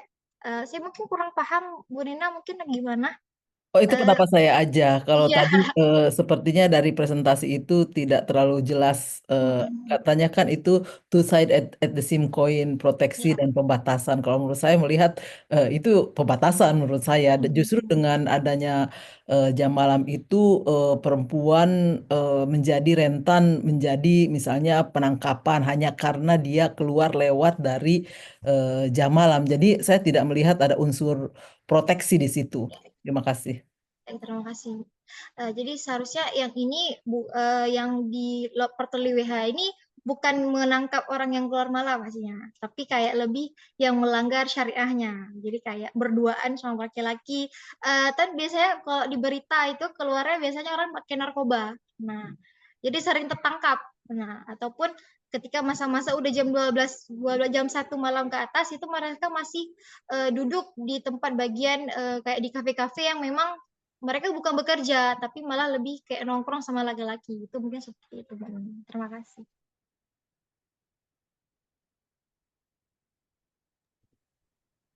Loh ini Mbak Ida, share-nya Mana? malah kelempar ya? Oh gitu Nggak ada ya. di Zoom? Iya, Saya ini mau nggak ada di Zoom.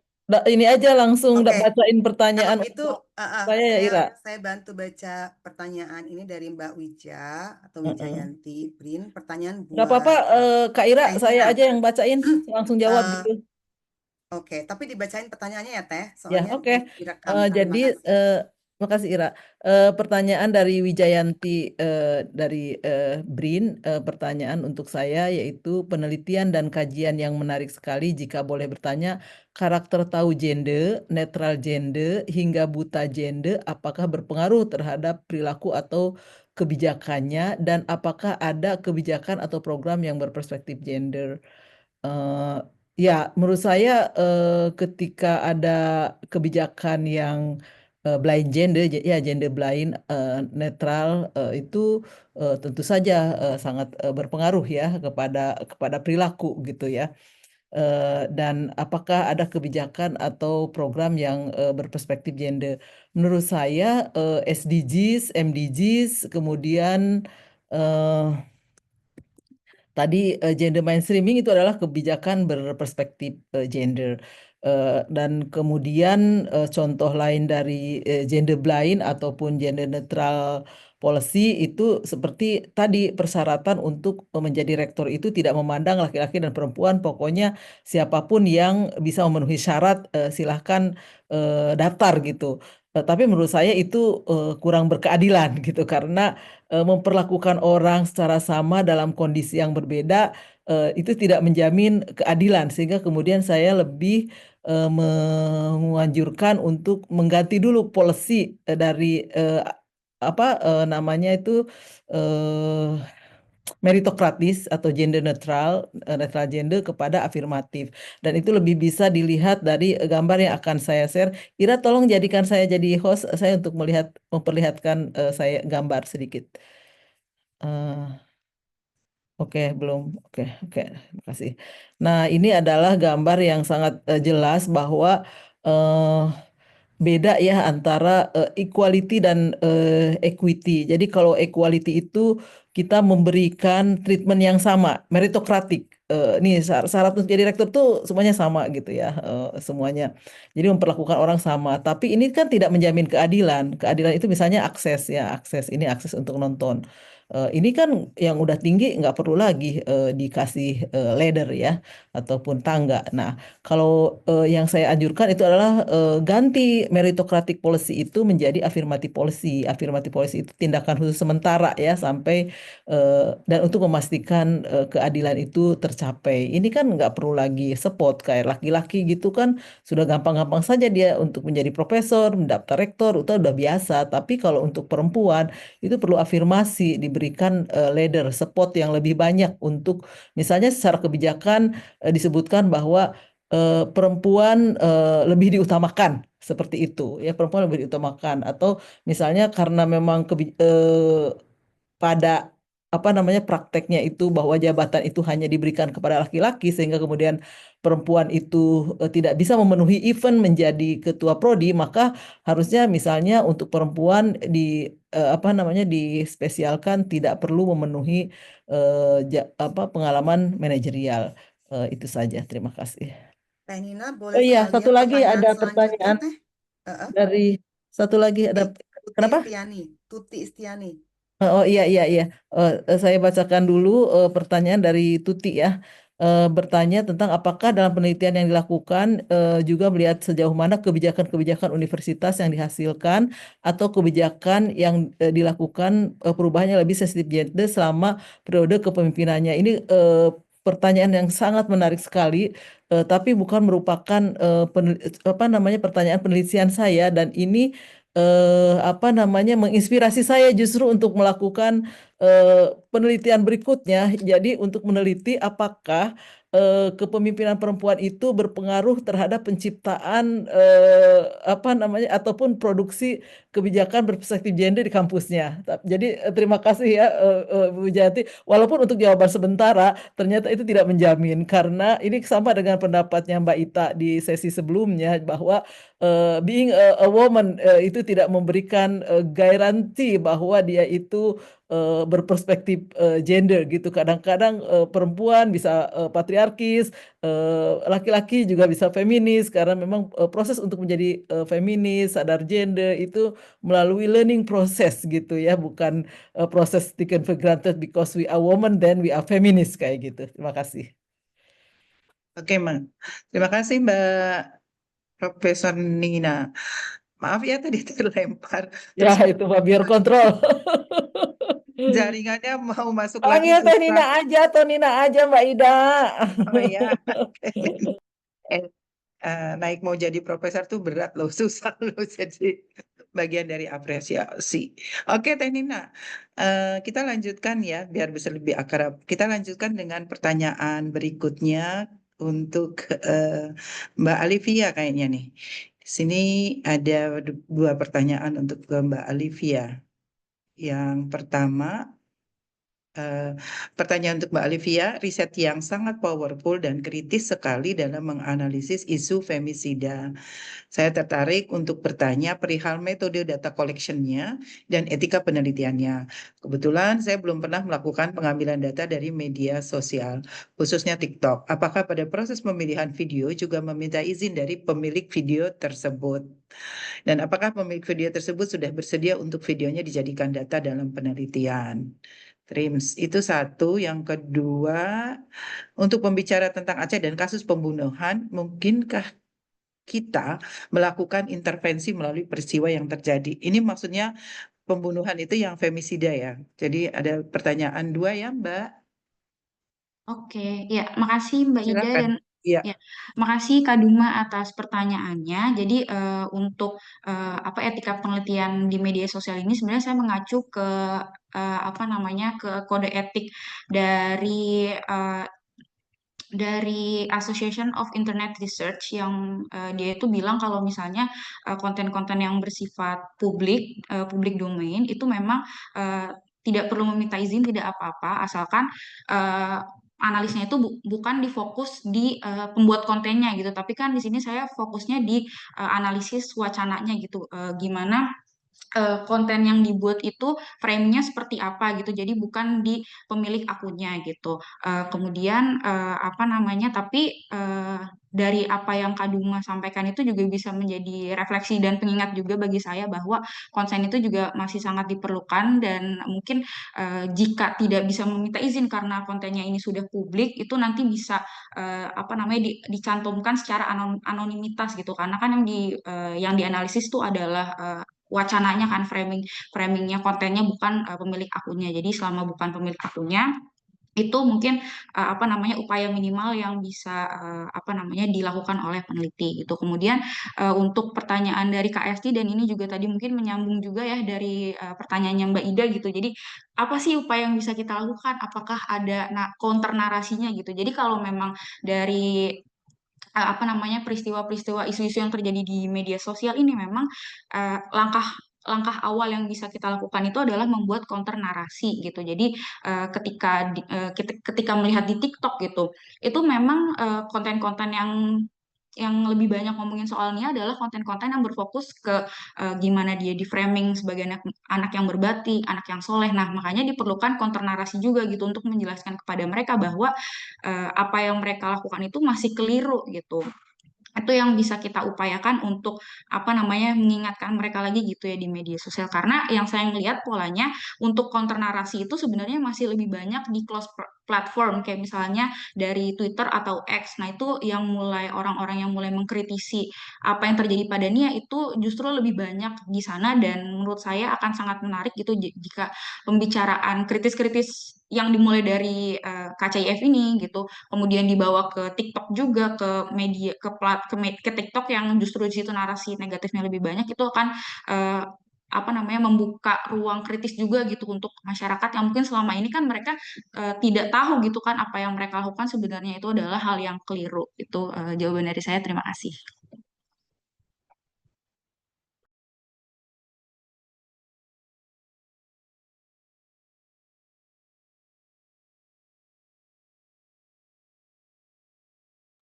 Mbak Ida masih di mute. Iya, buat para presenter dan juga audiens, apakah kita mau menambah waktu sekitar 15 menit sebagaimana yang ditawarkan oleh Mbak Ira? Saya kira masih banyak hal sih sebetulnya yang bisa di, di apa namanya ditanyakan ya atau dikonfirmasi terhadap hasil presentasi yang dilakukan oleh para presenter hari ini. Mbak Ida ini Kalau ada misalnya, Tommy Chandra, raise hand. Oke, Mbak Ida kalau bisa pasin aja. Kalau enggak kita foto bersama dulu deh biar aku bisa pindah ke HP. Oh gitu. Oke. Oh ya kita foto dulu. Mbak, soalnya masih ada yang bisa didiskusikan secara baik Oh nih iya dengan Mbak masih. Nina. Oke, silahkan lanjut. Oke. Aku juga bisa pindah ke handphone, tapi aku mau nutup di laptop. Oke. Ira bisa request nggak foto bersama dulu? Ayo ini sudah Oke, buka foto ini. bersama Ayo. dulu. Mbak, sebentar ya, Mbak 11.30 ya. Sandra ya. Sampai Sebentar. 11.30 ya Mbak Ida, teman-teman. Iya, kalau gitu Ya, kita tenang masih tambahkan ada sampai waktu. Saya 11.30 standby ya. di depan laptop sampai 11.15. Coba Kalau pengen ini pindah ke Tommy HP. Chandra ya, saya tutup Heeh. dulu tangannya. Nanti Tommy Oke. Chandra. Oke, kita foto dulu, buka dulu kameranya. Mhm. Sudah? Oh Semua yang di masuk? spotlightnya cuma ini. Oh Jangan ini harusnya pakai view Udah, ya. udah ya. Di teman saya di view-nya itu. Galeri, Oke. pakai galeri. Ntar dulu di view Oke. ada galeri. Oke. Oke, Ini kita pakai mulai. galeri, Mbak. Iya, ini galeri. Mohon Satu, dibuka ya sebentar, jangan di-chat dulu. videonya. 1, 2, kameranya boleh buka. Buat dokumentasi ya, boleh senyum.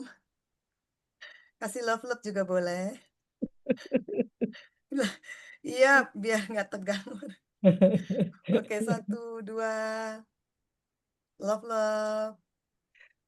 Iya, boleh. Oke. Makasih Silakan Ira, saya silakan pindah lanjut, ke Mbak Ida. handphone supaya saya bisa mengikuti selanjutnya. Kita bisa sampai sepuasnya karena punya waktu lebih panjang. Oke. Oke, silakan. Wah, ada Mbak Wijayanti nih. Ini saya dulu promo penguji saya. Mangga Pak Tommy Chandra. Kalau ada yang ingin di-share, dipertanyakan atau konfirmasi. Saya ini kan aja ya. Saya pengen nanya ke Kak Maina tentang parameter budaya dan agama yang dipakainya sih. Ini menurut saya menarik.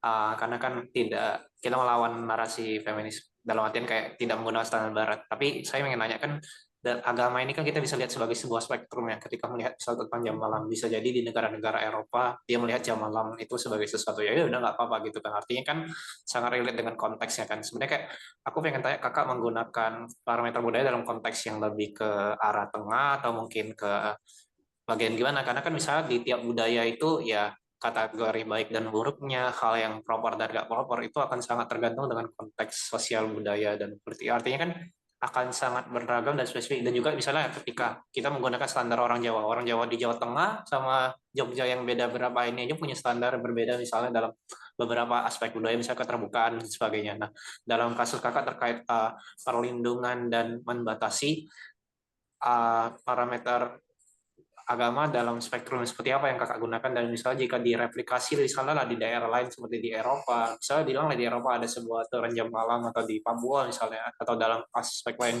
bagaimana kita menggunakan aspek agama dan budaya yang sangat tentatif dan bisa jadi berbeda di tiap orang. Terima kasih.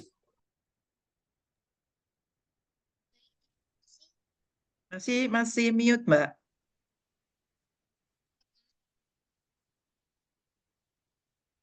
Kedengaran Kak. Oke, tadi mungkin ada bisa di Q&A karena soalnya tadi ada beberapa yang kayak ke-skip kedengaran suaranya. Oh Atau iya, diulang aja, Mbak. Kalau di Oke, Q&A nanti lama. diulang aja ya. Jadi ketika menggunakan parameter agama dan budaya itu yang kan agama dan budaya bisa berbeda-beda bahkan di tiap individu dalam sebuah daerah. Dalam standar Mbak yang Mbak gunakan sebagai parameter agama budaya ini dalam spektrum yang bagaimana? Terima kasih.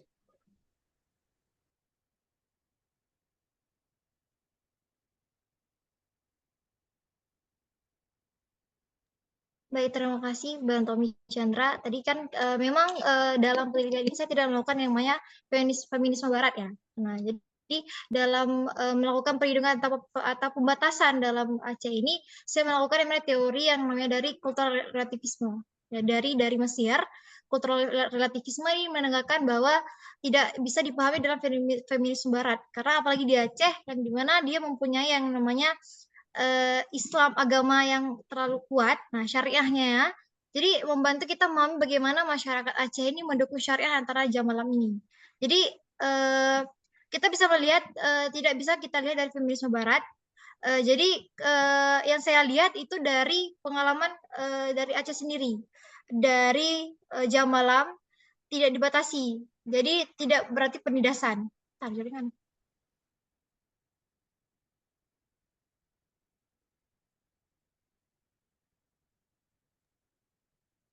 Tapi kita lihat bahwa bagaimana jam malam ini sebagai bagian dari budaya dan agama setempat, dan agama ini sebagai dari agama Islam yang di Aceh, yang dimana sebagai adat sendiri. Jadi mereka sebagai norma sosial yang memang sudah terbiasa dengan hal seperti itu, dan itu tidak membatasi hal para masyarakat Aceh sendiri. Jadi kayak adat dari Aceh yang sangat menjunjung yang namanya nilai-nilai Islam. Nah, jadi memang dari situ saya telitinya, dari nilai-nilai kolektif dan syariahnya sendiri. Oke, Mbak. Sudah atau masih ada?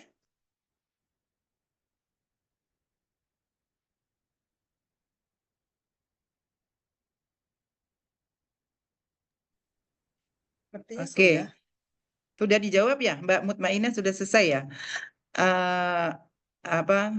Mas Tommy Chandra sudah cukup atau masih ada yang dipertanyakan? Berarti konteksnya lokal ya, sesuai dengan ya udah kalau misalnya menurut mereka ini benar ya udah benar gitu, dan itu berarti kita harus assess secara dalam dulu di sana di mana gitu kan, gampangnya begitu ya. Iya, Iya, betul. sebagai Iya, betul. Pertanyaan berikutnya, apakah itu menunjukkan penerimaan mereka pada jam malam itu sebagai bagian dari bentuk kesadaran palsu atau memang kesadaran sesungguhnya? Artinya ya mereka menyadari bahwa jam malam itu ya nggak berpengaruh apapun, misalnya gitu. Ada nggak pengaruhnya terhadap pendidikan? Ada nggak pengaruhnya terhadap mereka yang bekerja di kesehatan? Karena kan mereka juga pulang jam malam ya. Dan apakah itu berlaku di seluruh Aceh?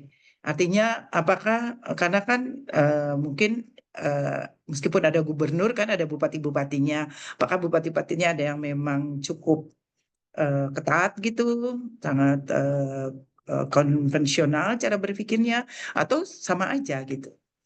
Nah, mungkin bisa ditelusuri lebih jauh untuk lihat apakah itu gambaran seluruh Aceh, atau gambaran kota di Aceh, atau gambaran di desa di Aceh gitu.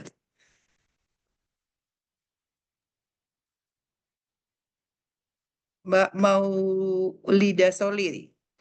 Ya tadi itu aja sih apa namanya. Karena kalau riset itu biasanya kan di mana kita riset. Kalau kita risetnya di kota, apalagi kualitatif ya berlaku untuk kota. Kalau dia risetnya di desa, berlaku di desa. Biasanya ada batasan-batasan lokalitas yang menyebabkan kita tidak bisa melakukan kesimpulan atau generalisasi pada penelitian kualitatif. Gitu ya. Halo Mbak Maulida, silakan bisa bicara langsung.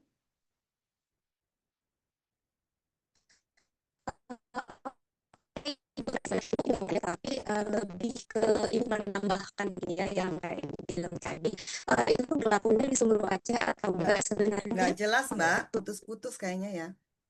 Ya. Pertanyaan tadi apakah ini berlaku seluruh Aceh atau tidak gitu? Katanya ya kata Mbak Maulida tadi.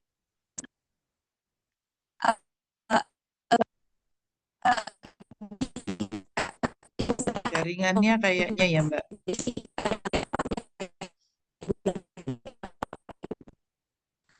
Mbak Maulida mungkin tulis aja kali ya di Q&A ya. Iya nggak kedengaran sama sekali Mbak. Nggak kedengaran Mbak. Oke.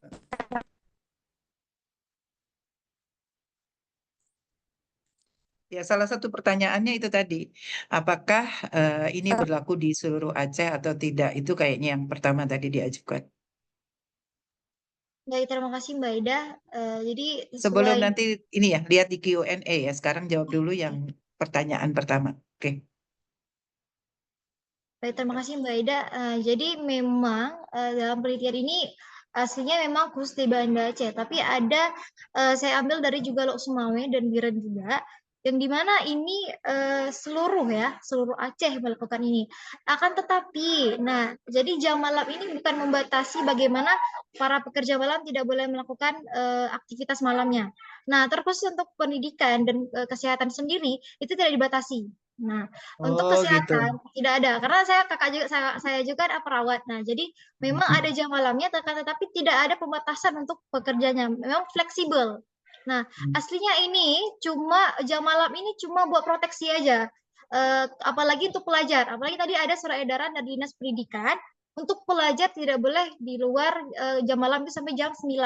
Nah, sih proteksi buat menjaga para pelajar ini sendiri. Nah, jadi memang lingkupannya itu proteksi. Jadi dibuat ada aturan biar ketika ditanyakan, oh di mana aturannya kok kayak gini? Ternyata ada aturannya yang memperlakukan hal seperti ini. Gitu. Jadi nggak memungkinkan bahwa tadi seperti Mbak Maulida sendiri, Asia ada yang bilang karena tinggal di Banda Aceh sendiri.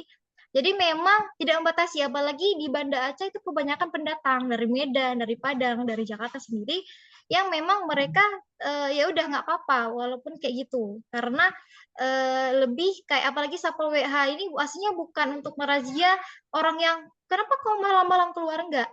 Asia boleh-boleh saja mereka keluar malam, akan tetapi dalam konteks mereka tidak melakukan yang namanya pelanggaran syariah. Nah, mungkin seperti itu saja. Terima kasih. Oke. Saya belum melihat ada di Q&A-nya ya dari tulisannya Mbak. Siapa namanya tadi? Mbak Maulidia. Nggak muncul nih. Oke. Ada lagi kah dari teman-teman yang Ini sudah ada Mbak ingin... Ida dari Mbak Maulida. Oh udah ada. Oke, kita lihat yang dari Mbak Mau. Oke. Saya juga ingin menambahkan Ibu, kalau di Banda Aceh jam malam itu bebas. Tapi kalau di pelosok yang aktivitasnya minim, jam 10 ke bawah itu udah sepi. Itu pengalaman saya saat melakukan KPM. Oke, jadi Mbak Maulida ingin menambahkan dari jawaban yang disampaikan oleh Mbak Mutmainnah. Oke, Bapak dan Ibu, apakah masih ada pertanyaan-pertanyaan lain yang ingin diajukan ataupun tambahan-tambahan? Kita masih punya waktu sekitar 7 menit. Paling enggak 3 menit ya, sebelum nanti saya ingin memberikan kesempatan pada seluruh presenter untuk menyampaikan closing statement-nya.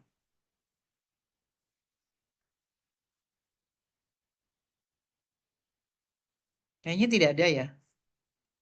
Ya nggak ada Mbak, langsung aja. Oke, kalau tidak ada mungkin tadi saya akan minta masing-masing presenter untuk menyampaikan closing statement-nya sekitar 1-2 menit paling lama. Silakan. Mulai dari boleh Mbak Alivia dulu atau Mbak Mutmainnah? Oke, mungkin kalau dari aku Mbak, aku ingin mengingatkan lagi kepada teman-teman gitu ya bahwa dalam beragama, dalam melakukan praktik agama itu kita perlu hati-hati dan kita perlu tahu apa makna dan bagaimana dan kenapa kita melakukan itu gitu. Jadi jangan hanya karena sekedar FOMO, jangan hanya karena sekedar banyak yang banyak yang melakukan itu kemudian kita jadi ikut-ikutan tapi kita sendiri nggak tahu apa yang kita lakukan bahwa itu bisa menimbulkan praktik diskursif tadi yang seperti Talal Asad bilang gitu bahwa dalam beragama itu kita juga perlu berhati-hati dan dalam memahami kasus-kasus femisida juga kita perlu berhati-hati karena jika kita tidak berhati-hati terhadap diri kita sendiri gitu kita juga tidak kritis maka yang terjadi adalah kasus yang tadi terjadi pada Nia itu ya ketika framingnya kemudian dia jadi korban kemudian diubah substansinya jadi hanya fokus ke ke gimana dia taat beribadah gitu ke cerminan dia melakukan praktik agamanya gitu. Jadi saya ingin mengingatkan lagi aja sih Mbak kepada kita semua dan juga kepada diri saya sendiri untuk lebih hati-hati lagi dalam beragama dan juga dalam memframing suatu kasus di media sosial karena media sosial itu kan sekarang adalah suatu lingkup kehidupan yang nggak bisa lepas dari kehidupan kita gitu. Jadi kita yang ada di forum ini yang juga lebih kritis mungkin dari teman-teman yang belum tahu gitu ya. Jadi mari kita sama-sama juga menciptakan lingkungan media sosial yang lebih kritis dalam menghadapi suatu kasus karena itulah tujuan kita kenapa kita ada di forum ini gitu ya teman-teman. Jadi mensirkulasikan pengetahuan yang kita udah tahu juga ke teman-teman yang mungkin belum tahu. Makasih. Oke, terima kasih Mbak Alivia. Mbak Mutmainnah silakan. Kayaknya Bu itu nggak masuk lagi ya. Mbak siapa namanya? Mbak Nina, silakan Mbak Mutmainnah. Ida, jadi mungkin bisa penutupnya, bagaimana feminisme Indonesia itu perlu konseptual, gimana kita bisa membaca pengalaman perempuan tidak hanya dalam bingkai universal, tetapi juga dalam bingkai agama dan budaya. Dari Aceh kita belajar bagaimana feminisme Indonesia harus konseptual, di mana perlindungan dan pembatasan bukan selalu hitam putih, bisa jadi two side of the same coin. Nah, yang terpenting suara perempuan harus terus hadir dalam ruang kebijakan. Mungkin seperti itu. Terima kasih. Oke. Terima kasih pada dua presenter yang masih tersisa dan masih bergabung. Banyak hal yang kita diskusikan hari ini ya. Kita jadi tahu tentang bagaimana perkembangan di Aceh terkait dengan jam malam yang ternyata sangat berbeda dengan penerapan jam malam di masa lalu yang sangat ketat dan kemudian memberikan sanksi kepada perempuan-perempuan pada laki-laki yang melanggarnya. Karena ternyata kelihatannya sekarang hanya kamuflase aja ya, tidak benar-benar diterapkan tanpa ada tanpa ada kelompok-kelompok tentu atau petugas-petugas tertentu yang memang memanage dan kemudian mendata siapa-siapa yang melakukan pelanggaran dan juga tidak ada hukumannya. Karena itu sebetulnya menjadi tidak terlalu berpengaruh. Maka wajar kalau tidak terlalu berpengaruh terhadap kehidupan perempuan. Lalu dari Mbak Alivia juga kita jadi belajar banyak ya tentang sesuatu yang baru hari ini. Terus dari Mbak Alivia kita juga belajar banyak tentang bagaimana medsos menjadi media pengantar paling kuat dalam memframing isu, apakah terkait itu isu yang baik atau sebaliknya isu-isu yang kurang baik. Nah, menjadi penting dan pembelajaran untuk kita semua bagaimana kemudian kita memperkuat pemahaman, memperkuat diri dan mensenjatai diri untuk bisa lebih selektif dalam membaca pesan-pesan media TikTok atau media sosial lainnya gitu yang tentu saja itu akan berdampak buruk bila kemudian kita tidak bisa melakukan seleksi dan menyaringnya secara kritis. Lalu dari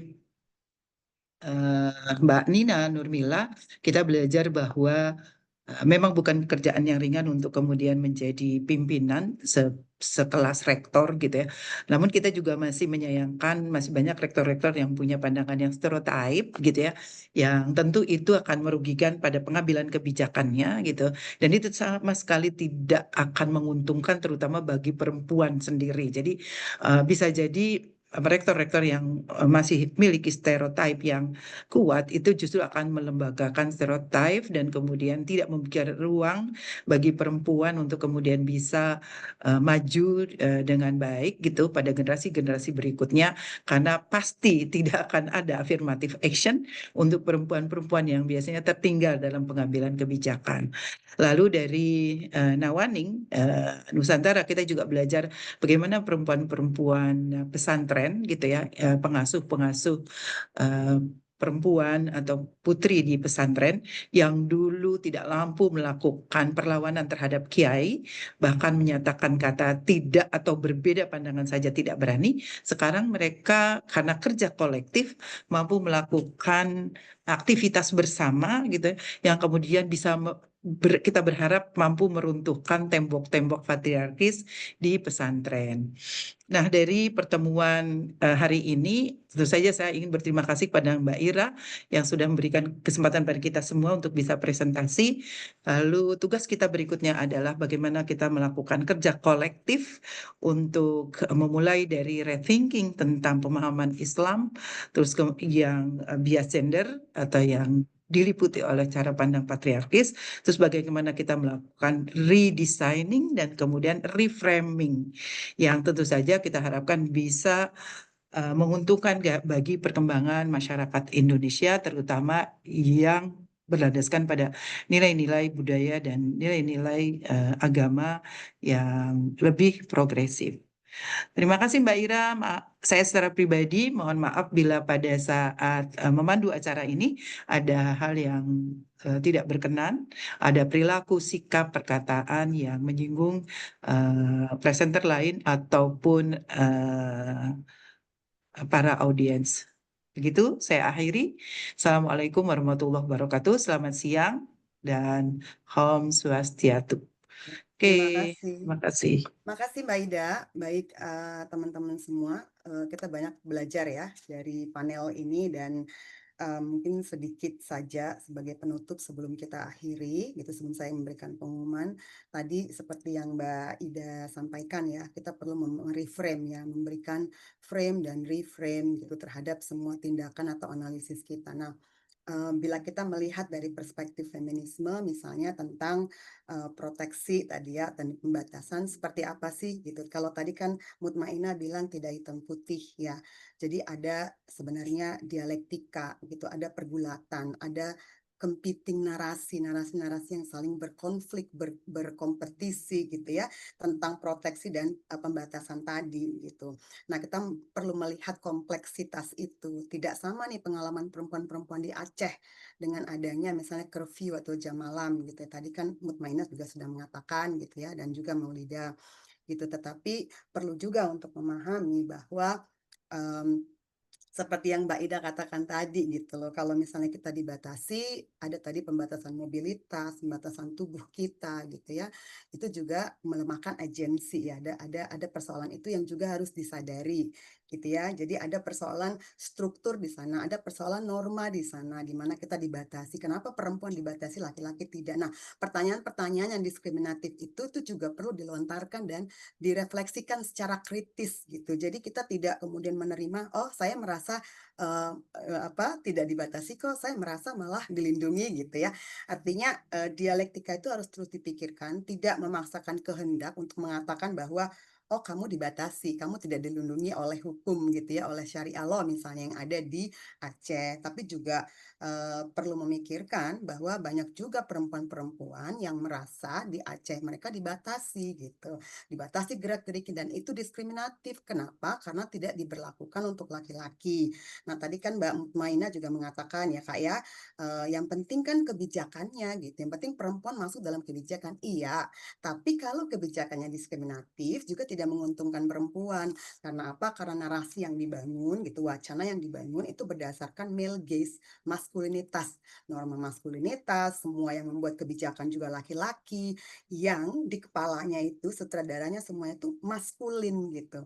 Jadi nggak ada masuk misalnya perspektif perempuan, kebutuhan perempuan, keinginan perempuan tuh nggak ada masuk di situ. Nah itu juga yang harus dipikirkan dari dialektika tadi. Makanya penting self reflexivity kita gitu ya. Kemudian ambillah frame lah, reframe lah dengan feminis gitu, dengan konsep-konsep feminisme. Tadi kan Mbak Ida juga sudah menyatakan ada Aminah Wadud misalnya, ya kan, ada kemudian Sabah Mahmud gitu, bisa menggunakan Bourdieu atau Anthony Giddens, atau kalau saya sering menggunakan Ortner ya, karena saya di antropologi gitu, antropolog, feminis antropolog, ada Cheryl Ortner misalnya, ada Ahern, Laura Ahern gitu ya, atau menggunakan postkolonial feminis gitu untuk melihat persoalan di Aceh yang memang tidak simpel gitu. Dia banyak sekali perlawanan-perlawanan perempuan-perempuan Aceh juga terhadap pembatasan ini. Itu yang harus kita sadari. Tapi memang tidak semua ya, seperti Mutmainah bilang, tidak semuanya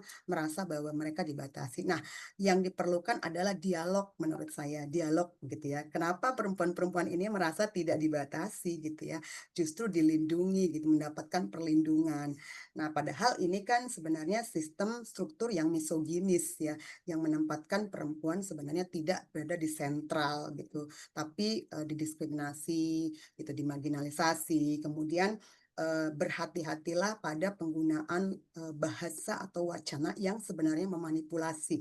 Jangan-jangan proteksi itu memanipulasi gitu ya, bukan untuk melindungi, tapi sebenarnya memang untuk mendiskriminasi dan membatasi perempuan. Nah, itu yang yang harus benar-benar dipikirkan, direfleksikan bersama. Itu menjadi bahan kita ya ke depannya. Mungkin Mutmainah bisa dilanjutkan penelitiannya ya. Lebih banyak lagi mungkin perempuan yang ditanya begitu. Kemudian gunakanlah perspektif feminis atau analisis feminis untuk menganalisis pengalaman-pengalaman perempuan ini. Karena pengalaman perempuan ini penting banget ya.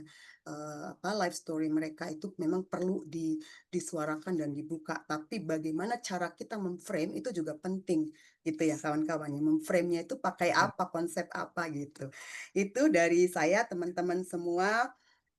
Kita punya 2 panel lagi setelah ini, 643 itu tentang perempuan dan dalam transisi energi gitu ya, energi transition. Kemudian ada 644 itu perempuan dan perempuan adat pejuang lingkungan di Sumatera Utara. Nah ini penting, ini mengenai lingkungan gitu, ekofeminisme. Lalu itu 2 panel terakhir di hari ini ya, di hari ke-6. 6. Kemudian side event, ada side event 4 nih gitu. Kita punya 5 side event. Meet the publishers. Jadi kita akan ketemu publisher-publisher yang menerbitkan buku-buku atau mempublikasikan buku-buku tentang gender, seksualitas, dan feminisme dan interseksinya. Lalu kemudian kita punya puncak. Setiap konferensi pasti ada keynote speaker ya. Nah, kita ada keynote speakernya Mbak Saskia Weringa. Prof. Saskia atau Prof. Weringa, silahkan datang. Ini terbuka untuk umum. Kalau keynote speaker, ini juga akan live streaming di YouTube.